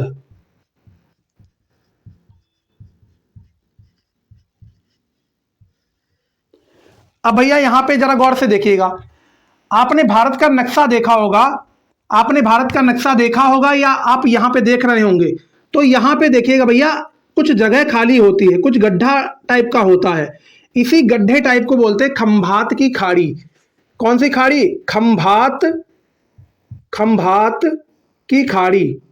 ये जो खंभात की खाड़ी है भैया, ये खंभात की खाड़ी जो है ये हमारा किसका हिस्सा है? अरब सागर का ही हिस्सा है। ये खंभात की खाड़ी जो है ये अरब सागर का ही हिस्सा है। अभी आपसे क्वेश्चन में कई सारी ऐसी नदियां होंगी जो खंभात की खाड़ी में जाएंगी। कहाँ जाएंगी? खंभात की खाड़ी में जाएंगी। कभी कभी एग्जामिनर ये क्वेश्चन पूछ लेता है, आपको अरब सागर ना देके खंभात की खाड़ी दे देगा, तो आपको भैया खंभात की खाड़ी में टिक लगा देना है। क्योंकि देखिए वह इस खंभात की खाड़ी में आपको टिक क्यों लगाना है? क्योंकि ये जो खंभात की खाड़ी है ये अरब सागर का ही हिस्सा है, अरब सागर का ही हिस्सा है।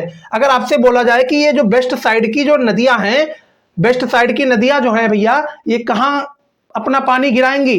अंत में अपना पानी कहाँ गिराएंगी? तो आपको बताना है अरब सागर। और अगर अरब सागर वहां पे आपको ऑप्शन में नहीं दे रखा है और आपको दे रखा है खंभात की खाड़ी, तो आपको खंभात की खाड़ी ही लगाना है। इतनी चीज आपको ध्यान रखनी है। ये जो खंभात की खाड़ी है ये अरब सागर का ही क्या है? अरब सागर का ही भैया भाग है। ये चीज आपको ध्यान रखनी है। ये किसका भाग है? अरब सागर का ही भाग है। ये किसका भाग है भैया? अरब सागर का ही भाग है। अरब सागर का ही क्या है? भाग है। अब इसके जस्ट में यहां पे भैया, इसके जस्ट नीचे यहां पे भैया एक नदी निकलती है। इस नदी को बोलते हैं साबरमती नदी। कौन सी नदी? साबरमती नदी।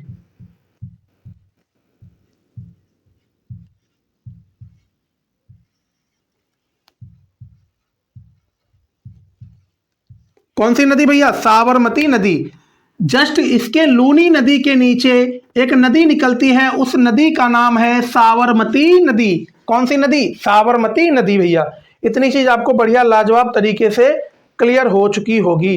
इतनी चीज आपको लाजवाब तरीके से क्लियर हो चुकी होगी। इतनी चीज आपको लाजवाब तरीके से क्लियर हो चुकी होगी। अब गौर से देखिएगा, यहां से एक नदी आती है माही नदी। ये माही नदी कुछ इस प्रकार जाती है और ऐसे हो जाती है। इसको क्या बोलेंगे? माही नदी। इसका नाम क्या है? माही नदी। क्या नदी? कौन सी नदी भैया? माही नदी। तो कौन सी नदी भैया? माही नदी। ये जो नदी है यहां से होते हुए भैया कुछ इस प्रकार यहां आती है, इसको बोलते हैं माही नदी। कौन सी नदी भैया? माही नदी। कौन सी नदी? माही नदी। इतनी चीज आपको क्लियर हो चुकी होगी। फिर उसके जस्ट यहां पे भैया कौन सी नदी है? नर्मदा नदी। कुछ ऐसे बहते हुए आती है, इसको बोलते हैं नर्मदा नदी। कौन सी नदी? नर्मदा नदी।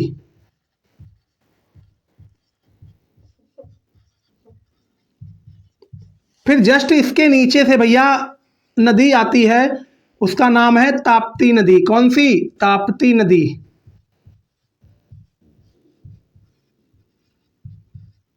कौन सी नदी? ताप्ती नदी।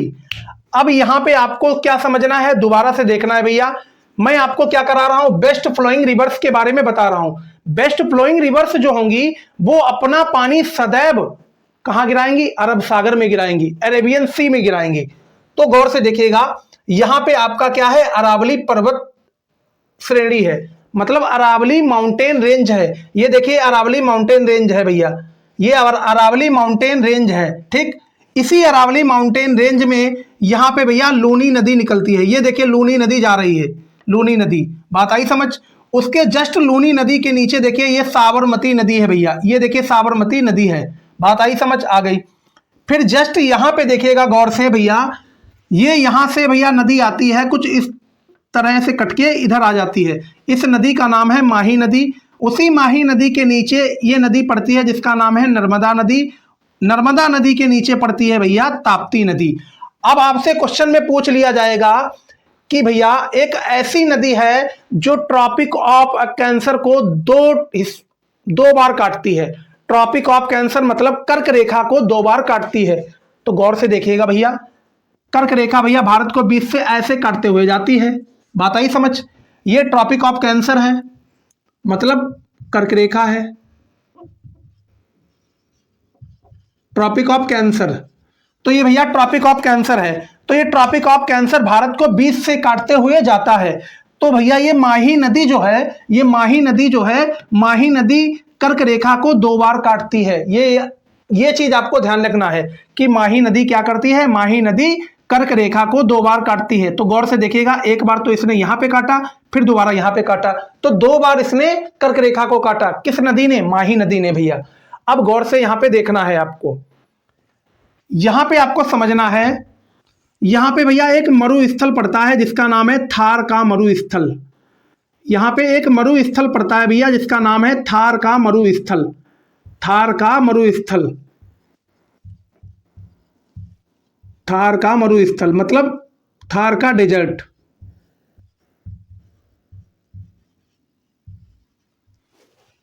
अब गौर से देखिएगा भैया, यहां पे पड़ जाता है भैया बीच में थार का मरुस्थल। बात आई समझ?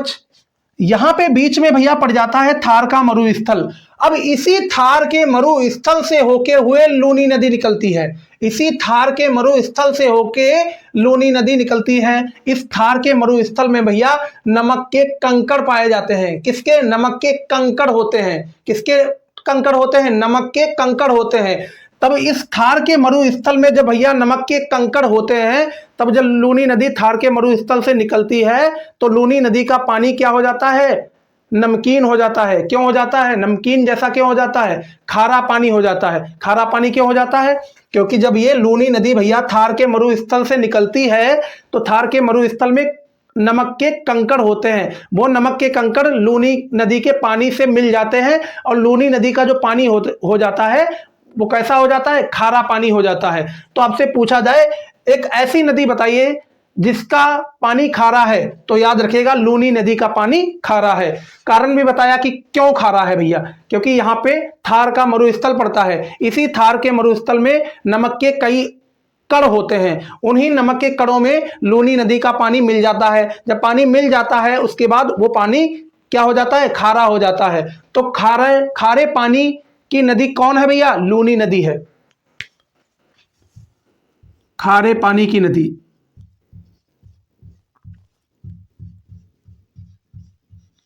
खारे पानी की नदी। अब गौर से समझिएगा भैया, ये जितनी भी नदियां हमने बताई आपको, ये यहां से लेकर ये सब टोटल नदियां, ये सभी टोटल नदियां भैया या तो खंबात की खाड़ी में जाएंगी, या तो खंबात की खाड़ी में जाएंगी, और नहीं तो खंबात की खाड़ी में नहीं जाएंगी तो अरब सागर में जाएंगी। अब भैया चाहे आप खंबात की खाड़ी बोलिएगा, चाहे अरब सागर बोलिएगा, क्योंकि खंबात की खाड़ी जो है वो भी अरब सागर का ही हिस्सा है। कहीं कहीं आपको ऑप्शन में अरब सागर गायब कर देगा, अरब सागर नहीं दे रखा होगा, वहां पे आपको खंबात की खाड़ी दे देगा, तो आपको खंबात की खाड़ी वहां पे टिक लगा देना है। अगर आपको खंबात की खाड़ी ना दे और आपको अरब सागर दे रखा है, तो अरब सागर को ही आपको लगाना है, क्योंकि ये जो नदियां हैं, ये सभी नदियां अपना पानी अरब सागर में गिराती हैं भैया। ये चीज आपको क्लियर हो चुकी होगी, तो इसको आप बना लीजिएगा भैया। उसके बाद एक एक करके सभी नदियों के बारे में आप सभी लोगों के सामने भैया बेहतरीन ढंग से एक एक नदियों के बारे में बढ़िया विधिवत रूप से चर्चा करेंगे। सो दोस्त, हमारे द्वारा जो भी यहाँ पे जानकारी दी गई है, अगर आपको अच्छी लगी हो तो अपने भाई को सपोर्ट करना और शेयर करना, और कमेंट सेक्शन में अपना फीडबैक देना बिल्कुल भी ना भूलें। तो इसको आप बना लीजिएगा। उसके बाद में एक एक करके सभी नदियों के बारे में विधिवत रूप से आप सभी के बीच चर्चा करूंगा। तो इतनी चीज आप सभी को बढ़िया तरीके से समझ आ गई होगी भैया। इसको हम इरेज कर लेते हैं। अभी मैंने आप सभी को सभी नदियां बताई हैं। ये ऐसी नदियां हैं दोस्त जिनका पानी अंत में कहाँ गिरता है? अरब सागर में गिरता है, मतलब अरेबियन सी में गिरता है। अरब सागर किधर है? इधर साइड में अरब सागर है भैया।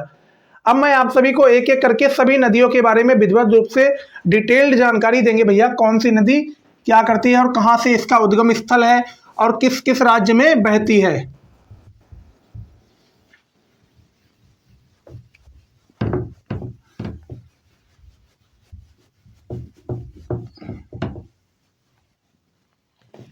तो यहां पे आपको हेडिंग डाल लेना है,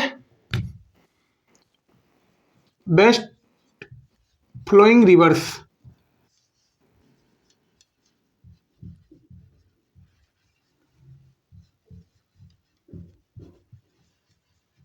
ये जो बेस्ट फ्लोइंग रिवर्स हैं, ये सभी नदियां जो है भैया, ये अपना पानी कहाँ गिराती हैं? अरब सागर में गिराती हैं। कहाँ गिराती हैं? अरब सागर में। अरब सागर में अपना पानी क्या करती हैं? गिराती हैं।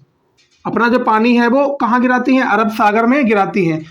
तो इसी में बेस्ट फ्लोइंग रिवर्स की अगर बात करें तो पहली नदी आती है लूनी नदी। कौन सी नदी? लूनी नदी। कौन सी नदी आती है? लूनी नदी। कौन सी नदी? लूनी नदी। अभी मैंने आप सभी को मैप के थ्रू क्या बताया था? बेस्ट फ्लोइंग रिवर्स के बारे में बताया था। और बेस्ट फ्लोइंग रिवर्स के बारे में मैंने आप सभी को मैप के थ्रू ये बताया था कि कौन सी नदी कहां से निकलती है और कौन सी नदी कहां पे है। और मैंने आपको ये भी बताया था, ये जितनी भी बेस्ट फ्लोइंग रिवर्स है भैया, ये सभी नदियां कहाँ गिरती हैं? अरब सागर में जा गिरती हैं। कहाँ गिरती हैं? अरब सागर में गिरती हैं। अरब सागर में अगर नहीं गिरती है तो वो खंबात की खाड़ी में गिरती हैं, क्योंकि खंबात की खाड़ी जो है वो अरब सागर का ही हिस्सा है। अब सबसे पहली नदी जो है लूनी नदी, इसके बारे में आप सभी को डिटेल जानकारी देंगे दोस्त। यहाँ पे ध्यान से देखना है आपको हर एक चीज जो हमारे द्वारा यहाँ पे बताई जाती है। अगर इसके उद्गम स्थल की बात की जाए, अगर इसके उद्गम स्थल की बात की जाए, अगर इसका उद्गम स्थल की बात की जाए, लूनी नदी का उद्गम स्थल क्या है? तो इसका उद्गम स्थल है नाग पहाड़। ये नदी कहाँ से निकलती है? नाग पहाड़ से निकलती है। कहाँ से निकलती है? नाग पहाड़ से निकलती है। ये नाग पहाड़ कहाँ है? तो आपको ये मालूम होना चाहिए, ये नाग पहाड़ है अजमेर में। कहाँ है? अजमेर में। अजमेर में है। कहाँ है भैया? अजमेर में। अब ये अजमेर कहाँ है? तो अजमेर आपको मालूम होना चाहिए, ये अजमेर है राजस्थान में। कहाँ है? राजस्थान में। तो आपको पहला पॉइंट क्लियर हो गया होगा कि लूनी नदी कहाँ से निकलती है। तो लूनी नदी जो है आपकी नाग पहाड़ से निकलती है। कहाँ से निकलती है? नाग पहाड़ से निकलती है। ये नाग पहाड़ कहाँ है? अजमेर में है। अब ये अजमेर कहाँ है? अजमेर है आपका राजस्थान में। तो इतनी चीज आप नोट कर लीजिएगा भैया, इसका उद्गम स्थल मैंने आप सभी को बता दिया है। अब अगर बहने की बात की जाए कि ये लूनी नदी है किस किस राज्य में बहती है, तो आपको मालूम होना चाहिए जो लूनी नदी है, जब भैया लूनी नदी नाग पहाड़ से निकलती है, नाग पहाड़ आपका अजमेर में है और अजमेर कहाँ है? राजस्थान में है। तो सीधी सी बात है कि लूनी नदी भैया राजस्थान में बहती है। राजस्थान में बहने के बाद वो कहाँ जाती है? गुजरात में जाती है। राजस्थान, राजस्थान, उसके बाद कहाँ? गुजरात में। ये दो राज्यों में क्या करती है? बहती है। दो राज्यों में बहती है। कौन? लूनी नदी। दो राज्यों में बहने के बाद ये क्या कर देती है? अपना जल खंबात की खाड़ी में गिरा देती है। ये लूनी नदी जो है वो दो राज्यों में बहती है। पहला राज्य है राजस्थान, उसके बाद ये गुजरात में जाती है। गुजरात में जाने के बाद ये खंबात की खाड़ी में अपना पानी गिरा देती है। कौन? लूनी नदी भैया। इतनी चीज आपको बढ़िया से क्लियर हो गई होगी। इतनी चीज आपको बढ़िया से क्लियर हो चुकी होगी। और आपको मैंने ये भी बताया था कि जो लूनी नदी है ये भारत के मरुस्थल में बहती है। भारत के मरुस्थल में बहती है। मैंने आपको बताया था कि थार के मरुस्थल में ये लूनी नदी बहती है। इसी के लिए इस लूनी नदी का पानी जो है वो खारा पानी है। कैसा पानी है? खारा पानी है। क्योंकि मैंने आपको बताया था कि जो थार का मरुस्थल है वो उसमें नमक के कंकड़ पाए जाते हैं। नमक के कंकड़ पाए जाते हैं। जब ये लूनी नदी थार के मरुस्थल से गुजरती है तो इस लूनी नदी का पानी जो है वो थार के मरुस्थल में जो नमक के कंकड़ होते हैं उससे मिल जाते हैं। तो इसी के लिए इसका पानी क्या हो जाता है? खारा पानी हो जाता है। लिख लीजिएगा, या भारत के, या भारतीय मरुस्थल से, मरुस्थल से होकर प्रवाहित होती है। होकर प्रवाहित होती है। प्रवाहित होती है। या भारतीय मरुस्थल से होकर प्रवाहित होती है। फिर आता है हमारा क्या? यह, इस नदी का पानी, इस नदी का पानी का पानी खारा है, खारा है, खारा है। इस नदी का पानी कैसा है? खारा है। इस नदी का पानी भैया कैसा है? खारा है। अब मैंने कारण भी बताया कि इस नदी का पानी खारा क्यों है, ये भी मैंने आपको बताया है अभी। इस नदी का पानी कैसा है? खारा है।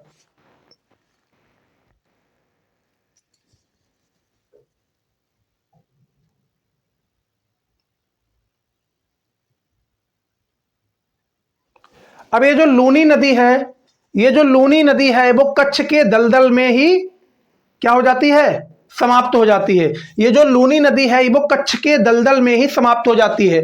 जब ये कच्छ के दलदल में समाप्त हो जाती है, इसी के लिए ये भैया समुद्र तट तक नहीं पहुंच पाती है। यह नदी, यह नदी कच्छ के दलदल में ही समाप्त हो जाती है, समाप्त हो जाती है, समाप्त हो जाती है, समाप्त हो जाती है। यह नदी, यह नदी समुद्र तट तक नहीं पहुंच पाती है, तट तक नहीं पहुंच पाती है, नहीं पहुंच पाती है, नहीं पहुंच पाती है। और ये जो नदी है लूनी नदी, यह भारत की एकमात्र खारे पानी की नदी है। भारत की एकमात्र खारे पानी की नदी कौन सी है? लूनी नदी है भैया। यह जो लूनी नदी है वो भारत की एकमात्र खारे पानी की नदी है। भारत की, भारत की एकमात्र खारे पानी की नदी, पानी की नदी, खारे पानी की नदी है। कौन? लूनी नदी। ये जो लूनी नदी है भैया वो भारत की एकमात्र खारे पानी की नदी है। तो इतना नोट कर लीजिएगा, उसके बाद अगली नदी पे बढ़ते हैं भैया।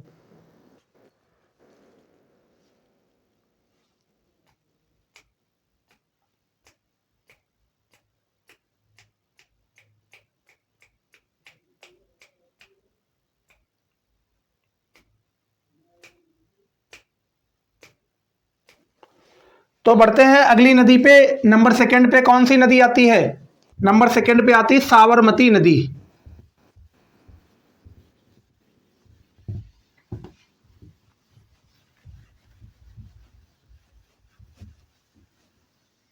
कौन सी नदी? साबरमती नदी। कौन सी नदी भैया? साबरमती नदी। साबरमती नदी नंबर 2 पे आती है हमारी साबरमती नदी।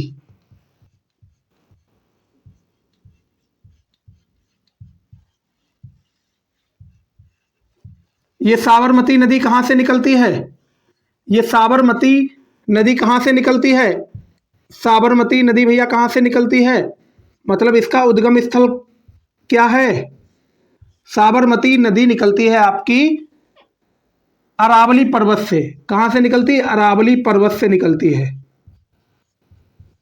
अरावली पर्वत से निकलती है। कौन? साबरमती नदी।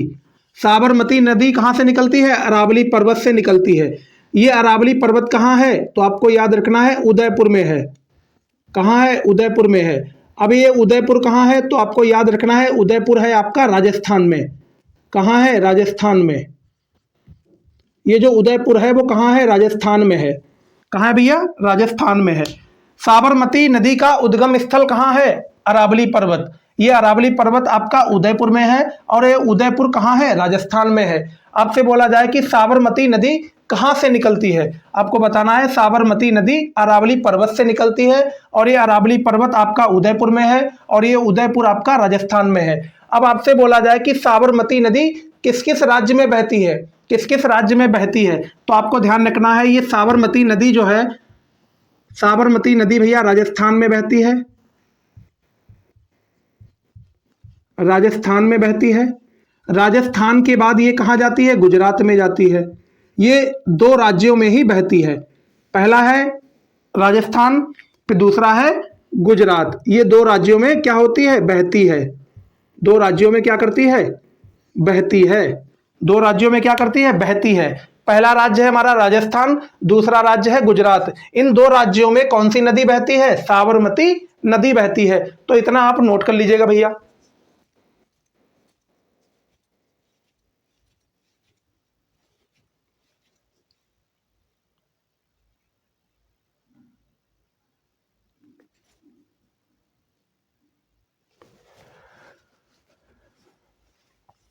अब आपको याद रखना है, ये जो साबरमती नदी है, साबरमती नदी के किनारे गुजरात के दो शहर बसे हुए हैं। साबरमती नदी के किनारे गुजरात के दो शहर बसे हुए हैं। पहला शहर है गांधीनगर और दूसरा शहर है अहमदाबाद। ये दोनों शहर साबरमती नदी के किनारे बसे हुए हैं। साबरमती नदी के किनारे बसे हुए हैं। गुजरात के दो शहर हैं। गुजरात के दो शहर, गुजरात का पहला शहर है गांधीनगर, गांधीनगर। दूसरा शहर है अहमदाबाद,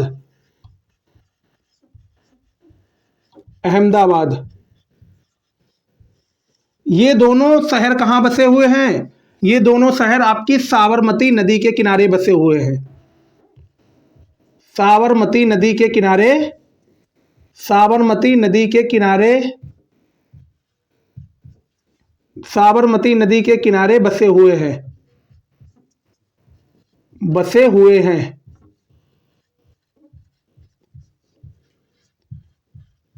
गुजरात के भैया दो शहर हैं। पहला शहर है हमारा गांधीनगर। गुजरात के दो शहर हैं। पहला शहर है गांधीनगर और दूसरा शहर है अहमदाबाद। ये गांधीनगर प्लस अहमदाबाद, ये दोनों शहर साबरमती नदी के किनारे बसे हुए हैं। ये चीज आपको ध्यान रखना है। अब ये साबरमती नदी जो है, ये अपना पानी कहाँ गिराती है? ये अपना पानी गिराती है खंभात की खाड़ी में। खंभात की खाड़ी में, खंभात की खाड़ी में अपना पानी, अपना पानी गिराती है। अपना पानी कहाँ गिराती है? खंभात की खाड़ी में गिराती है। ये जो खंभात की खाड़ी है, ये अरब सागर का ही हिस्सा है। ये जो खंभात की खाड़ी है भैया, ये अरब सागर का ही हिस्सा है। ये जो साबरमती नदी है, ये अपना पानी कहाँ गिराती है? खंभात की खाड़ी में गिरा देती है। ये चीज आपको नोट कर लेनी है। ये चीज क्या करनी है? आपको नोट कर लेनी है।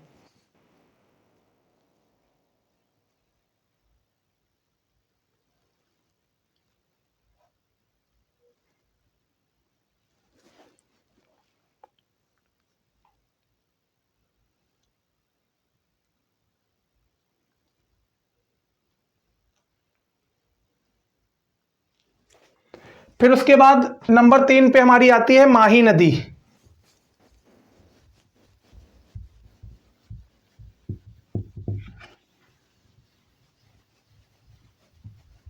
माही नदी तीसरे नंबर की जो नदी आती है, उसका नाम है माही नदी। तीसरे नंबर की नदी है हमारी माही नदी। ये माही नदी आपको मालूम होना चाहिए, ये माही नदी कहाँ से निकलती है? तो ये माही नदी जो है विंध्य पर्वत से निकलती है। विंध्य पर्वत से निकलती है। पर्वत से निकलती है, मतलब इसका उद्गम स्थल क्या है? इसका उद्गम स्थल आपसे पूछा जाए तो आपको बताना है, इसका उद्गम स्थल है विंध्य पर्वत। ये विंध्य पर्वत से निकलती है। कौन सी नदी? माही नदी। ये विंध्य पर्वत कहाँ है? तो आपको ध्यान रखना है, ये विंध्य पर्वत है मध्य प्रदेश में। कहाँ है? मध्य प्रदेश में है। ये विंध्य पर्वत कहाँ है भैया? मध्य प्रदेश में है। और आपसे पूछा जाए कि माही नदी कहाँ से निकलती है? माही नदी कहाँ से निकलती है? आपको बता देना है, माही नदी विंध्य पर्वत से निकलती है। अब ये विंध्य पर्वत है कहाँ? तो आपको बताना है मध्य प्रदेश में है। कहाँ है भैया? मध्य प्रदेश में है। ये चीज आपको ध्यान रखना है। क्या रखना है? मध्य प्रदेश में आपको ध्यान रखना है। अब आपको ध्यान रखना है, ये कहाँ कहाँ बहती है। ये जो माही नदी है ये कहाँ कहाँ बहती है?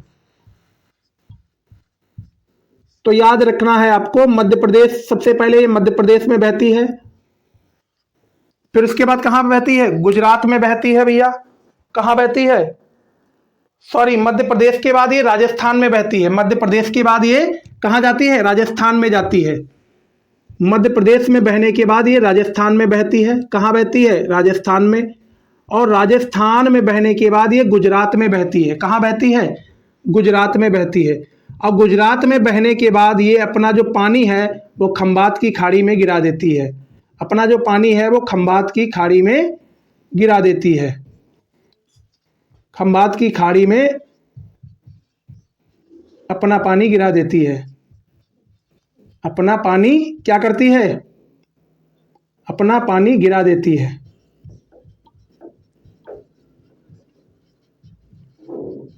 गिरा देती है।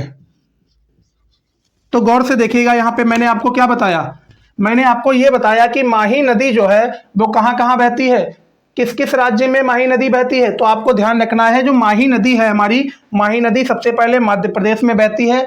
मध्य प्रदेश से वो राजस्थान जाती है। राजस्थान में बहने के बाद गुजरात जाती है। गुजरात में बहने के बाद वो सीधा अपना पानी खंबात की खाड़ी में गिरा देती है। ये खंबात की खाड़ी जो है ये अरब सागर का ही हिस्सा है।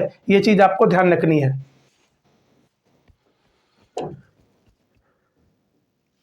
और एक चीज आपको याद रखना है, मैंने आपको मैप के थ्रू ये बताया था कि एक ऐसी नदी है जो ट्रॉपिक ऑफ कैंसर को दो बार काटती है। एक ऐसी नदी है जो ट्रॉपिक ऑफ कैंसर को दो बार काटती है। वो कौन सी नदी है? तो याद रखना है, माही नदी है।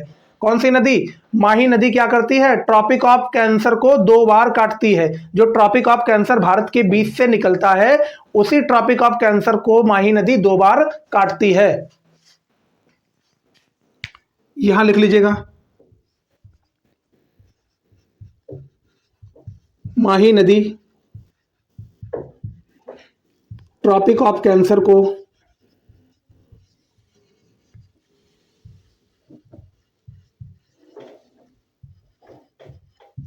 दो बार काटती है। क्या करती है? दो बार काटती है। कौन? माही नदी। माही नदी जो है वो ट्रॉपिक ऑफ कैंसर को दो बार काटती है। ये चीज आपको ध्यान रखनी है। तो इतना नोट कर लीजिएगा। उसके बाद अगली नदी पे चलते हैं भैया।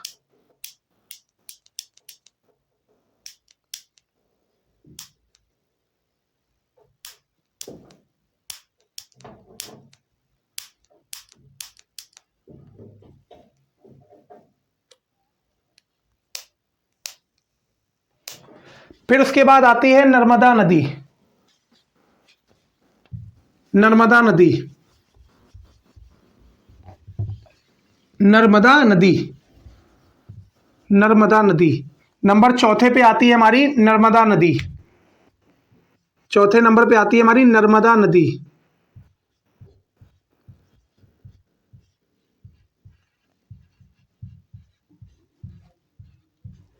अब आपको बताना है कि नर्मदा नदी जो है इसकी लंबाई कितनी है।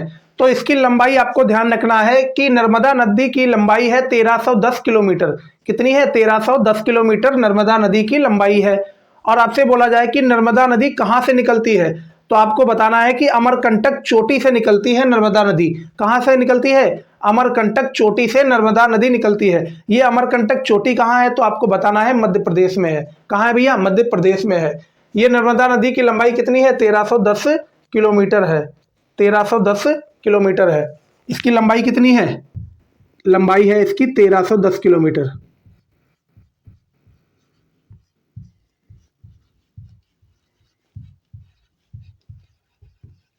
और ये निकलती कहाँ से है? इसका उद्गम स्थल कहाँ है? तो ये ध्यान रखना है कि भैया ये अमरकंटक चोटी से निकलती है। किस चोटी से? अमरकंटक चोटी से। अमरकंटक चोटी से नर्मदा नदी निकलती है। ये अमरकंटक चोटी कहाँ है? तो आपको ध्यान रखना है, ये अमरकंटक चोटी जो है वो मध्य प्रदेश में है, मतलब एमपी में है, मध्य प्रदेश में है। ये चीज़ आपको ध्यान रखना है। ये जो अमरकंटक चोटी है ये मध्य प्रदेश में है। इसी अमरकंटक चोटी से नर्मदा नदी निकलती है।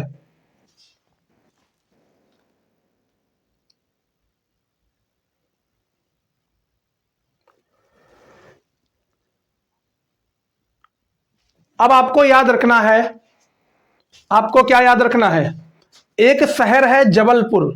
ये शहर है जबलपुर। ये भैया जबलपुर कहाँ का शहर है? तो आपको ध्यान रखना है मध्य प्रदेश का एक शहर है जिसका नाम है जबलपुर। और एक शहर है भरूच।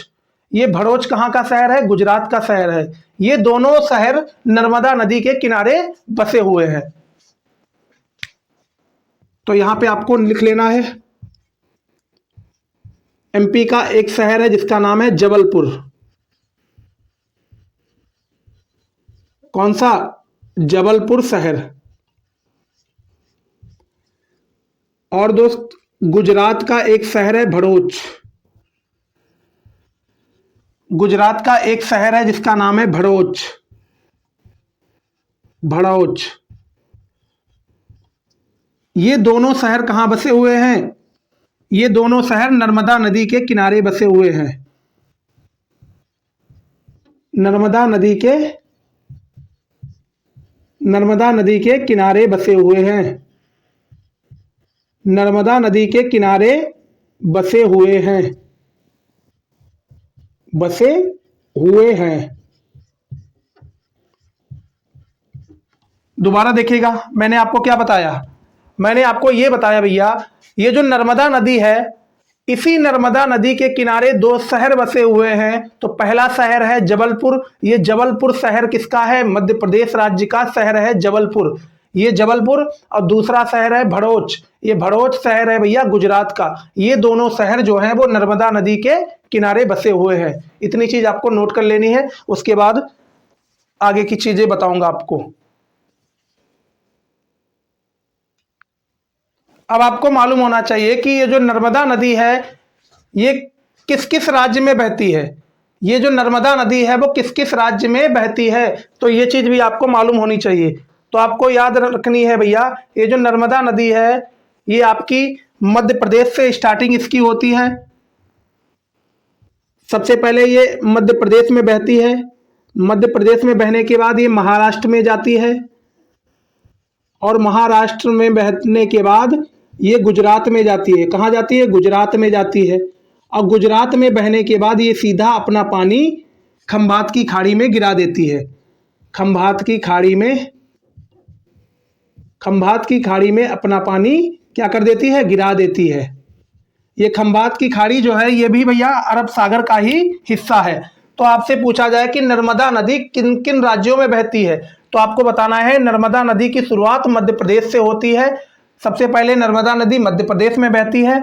मध्य प्रदेश में बहते बहते ये महाराष्ट्र जाती है। महाराष्ट्र से बहते बहते ये गुजरात में जाती है। और गुजरात में बहने के बाद ये सीधा अपना पानी खंभात की खाड़ी में गिरा देती है। ये खंभात की खाड़ी जो है ये अरब सागर का ही हिस्सा है।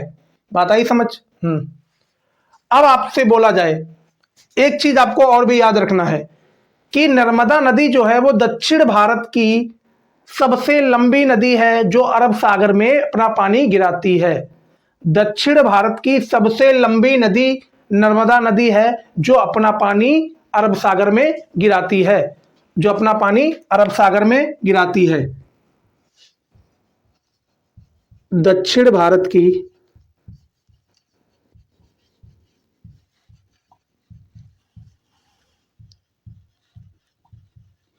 सबसे लंबी नदी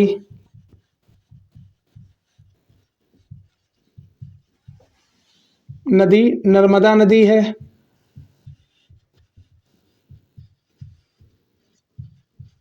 जो अपना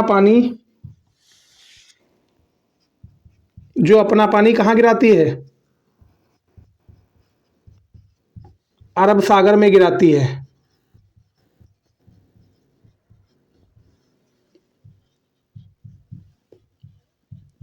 कहाँ गिराती है? अरब सागर में गिराती है। दक्षिण भारत की सबसे लंबी नदी नर्मदा नदी है जो कि अपना पानी अरब सागर में गिराती है। ये चीज भी आपको ध्यान रखनी है और इतना आप नोट कर लीजिएगा। उसके बाद इसको रब करो भैया।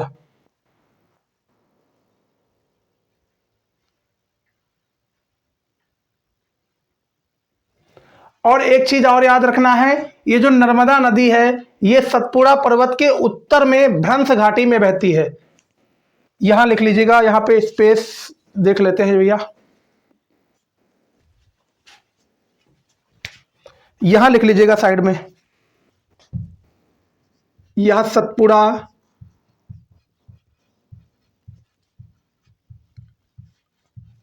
सतपुड़ा पर्वत के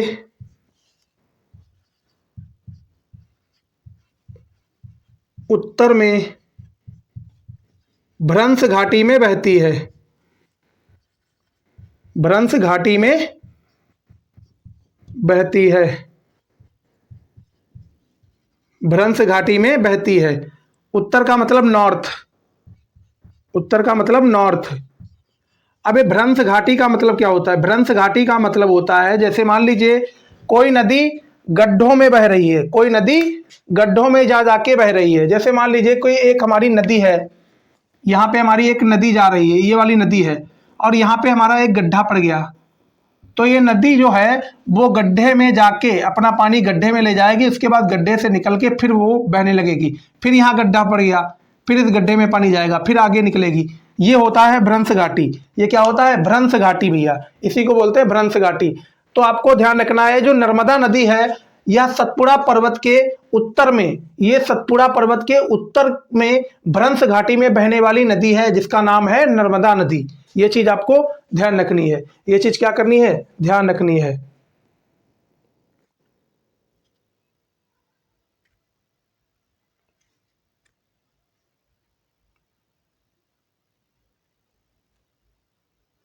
एक चीज और याद रखना है आपको, इधर मैं बता देता हूं।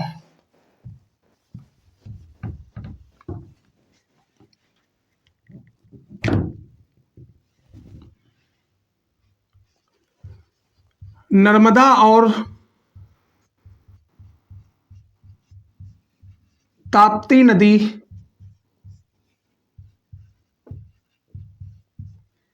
ज्वार नदमुख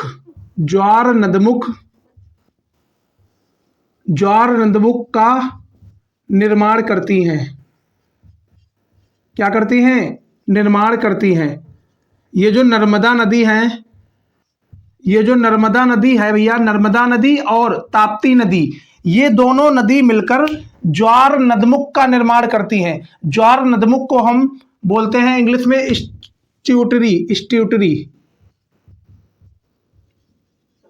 स्ट्यूटरी बोलते हैं इसको। क्या बोलते हैं? स्ट्यूटरी बोलते हैं। ये जो नर्मदा नदी है और ताप्ती नदी, ये जो नर्मदा नदी और ताप्ती नदी, ये दोनों नदियां मिलके ज्वार नदमुख बनाती हैं। क्या बनाती हैं? ज्वार नदमुख का निर्माण करती हैं। ये ज्वार नदमुख क्या होता है? तो ये ज्वार नदमुख एक प्रकार का खुला मुहाना होता है। क्या होता है? खुला मुहाना होता है। क्या होता है? खुला मुहाना। एक प्रकार का खुला मुहाना होता है। खुला मुहाना होता है।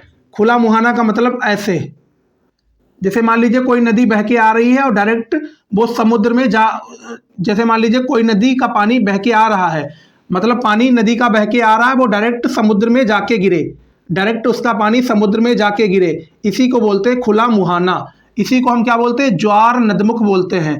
तो नर्मदा नदी और ताप्ती नदी, ये दोनों नदियां मिलकर ज्वार नदमुख का निर्माण करती हैं। ये चीज भी आपको ध्यान रखनी है। इतना आप नोट कर लीजिएगा। उसके बाद अगली नदी पे बढ़ते हैं।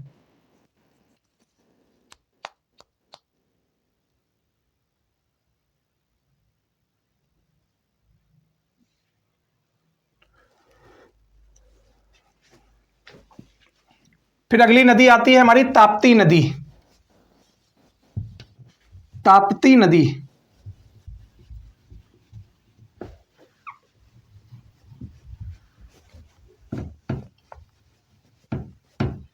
ताप्ती नदी,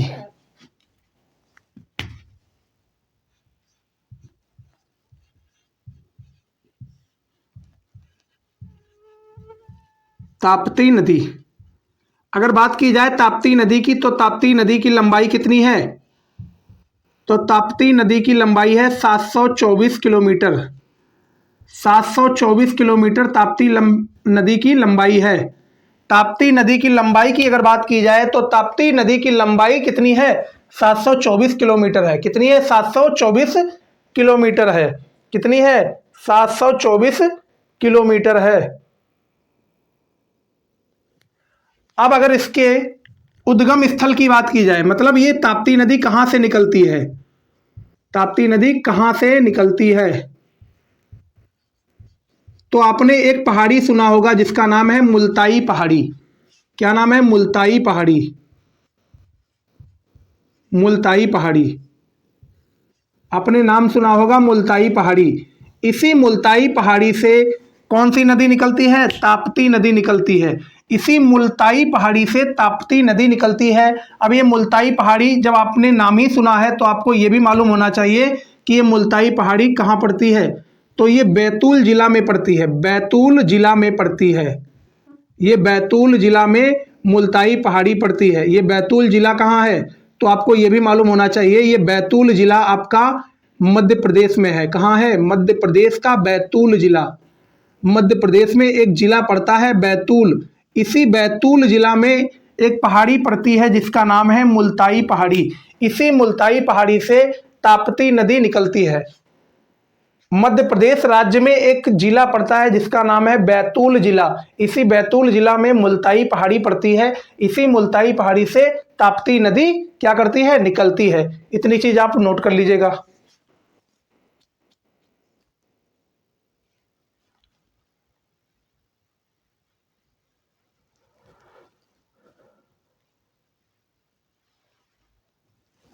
अब आपको यह भी मालूम होना चाहिए, ये जो ताप्ती नदी है ये कहाँ कहाँ बहती है?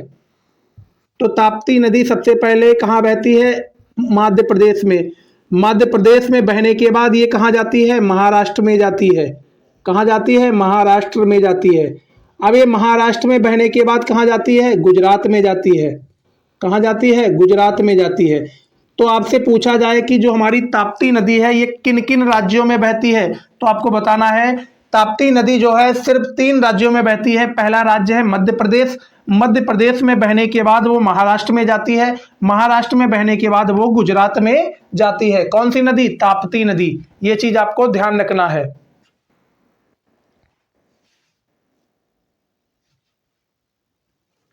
ये जो ताप्ती नदी है भैया, ये सतपुड़ा पर्वत के दक्षिण में भ्रंश घाटी में बहती है। ये जो ताप्ती नदी है ये सतपुड़ा पर्वत के दक्षिण में भ्रंश घाटी में बहती है। ये जो ताप्ती नदी है वो सतपुड़ा पर्वत के दक्षिण में भ्रंश घाटी में बहती है। लिख लीजिएगा, यह नदी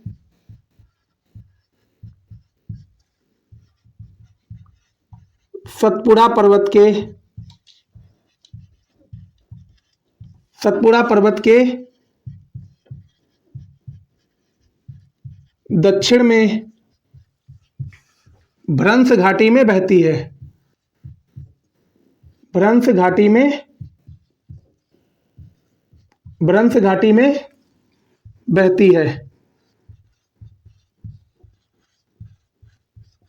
तो आपको ये मालूम हो गया होगा, ये जो ताप्ती नदी है यह सतपुड़ा पर्वत के जो ताप्ती नदी हमारी है वो सतपुड़ा पर्वत के दक्षिण में भ्रंश घाटी में बहती है। ये चीज आप नोट कर लीजिएगा। ये चीज आप क्या करिएगा? नोट कर लीजिएगा।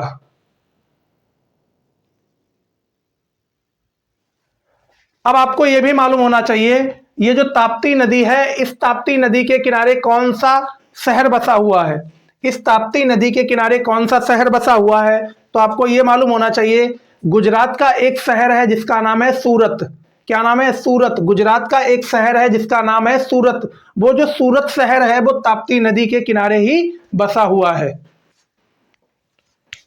यहां लिख लीजिएगा, गुजरात का एक शहर है जिसका नाम है सूरत। गुजरात का एक शहर है जिसका नाम है सूरत। ये सूरत कहां बसा है? ताप्ती नदी के किनारे। ताप्ती नदी के किनारे बसा है।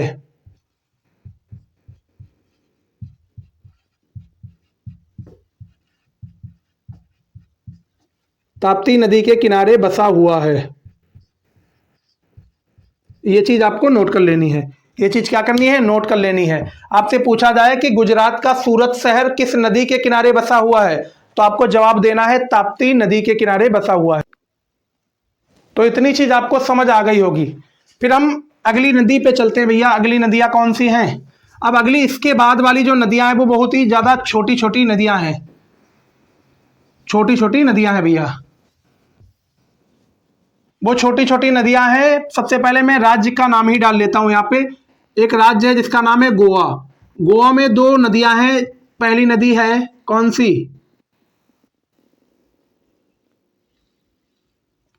पहली नदी है हमारी मांडवी। कौन सी नदी? मांडवी नदी। तो गौर से देखिएगा मैं यहाँ पे क्या बताने जा रहा हूं।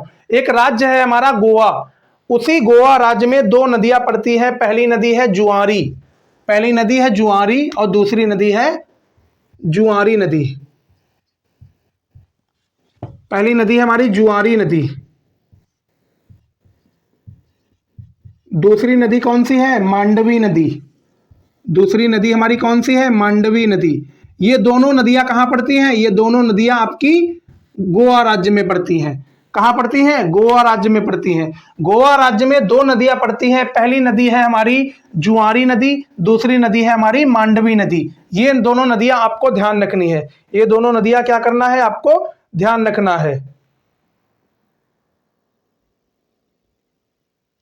अब आपको यह भी याद रखना है कि गोवा राज्य की, गोवा की राजधानी क्या है। अब जरा समझिएगा, गोवा में दो नदियां हैं भैया। गोवा में दो नदियां हैं। पहली नदी है जुआरी नदी और दूसरी नदी है मांडवी नदी। इसी मांडवी नदी को गोवा की जीवन रेखा बोला जाता है। क्या बोला जाता है? जीवन रेखा बोला जाता है, मतलब लाइफ लाइन बोला जाता है। इसी मांडवी नदी को गोवा की, गोवा की जीवन रेखा, जीवन रेखा बोला जाता है, बोला जाता है। और क्या ध्यान रखना है आपको? इसी मांडवी नदी के किनारे, इसी मांडवी नदी के किनारे गोवा की राजधानी पणजी, क्या नाम है? पणजी। वही पणजी दोस्त यहां पे स्थित है। मांडवी नदी के किनारे, मांडवी नदी के किनारे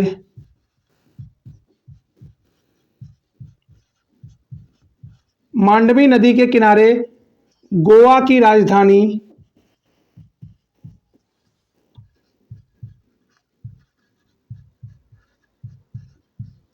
गोवा की राजधानी पणजी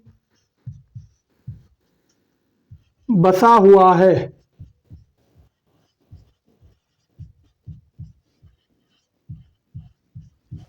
मांडवी नदी के किनारे गोवा की राजधानी पणजी बसा हुआ है। क्या बसा हुआ है? गोवा की राजधानी है पणजी, और यही पणजी दोस्त मांडवी नदी के किनारे बसा हुआ है। तो ये थी हमारी गोवा की दो नदियां, इनको भी नोट कर लीजिएगा। उसके बाद एक दो छोटी नदी और भी बचती हैं। फिर यहीं से हमारी ईस्ट फ्लोइंग रिवर्स और वेस्ट फ्लोइंग रिवर्स पूरी तरह से टॉपिक समाप्त हो जाता है। उसके बाद मैं अगले टॉपिक को नेक्स्ट वीडियो से शुरुआत करूंगा दोस्त, इसको खत्म करने के बाद।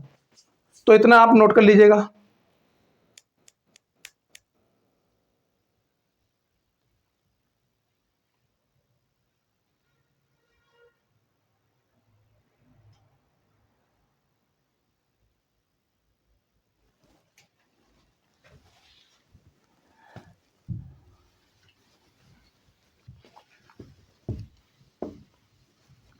फिर आता है हमारा केरल राज्य। केरल राज्य में दो नदियां हैं। कौन सी नदियां? सबसे पहले डालिएगा केरल। केरल में हमारी दो नदियां हैं भैया। पहली नदी है हमारी पेरियार, पहली नदी है हमारी पेरियार, पहली नदी है हमारी पेरियार नदी। कौन सी नदी? पेरियार नदी। पहली नदी कौन सी है? पेरियार नदी। दूसरी नदी है भरतपुझा नदी। भरत पूजा नदी, भरत पूजा नदी। पहली नदी है पेरियार, दूसरी है भरत पूजा नदी।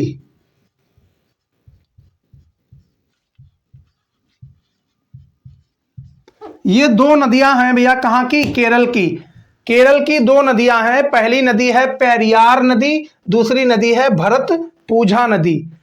पहली नदी है पेरियार नदी, दूसरी नदी है भरत पूजा नदी। ये दोनों नदियां केरल राज्य की हैं। तो ये जो पेरियार नदी है, इसी पेरियार नदी को केरल की जीवन रेखा बोला जाता है। क्या बोला जाता है? जीवन रेखा बोला जाता है केरल राज्य की।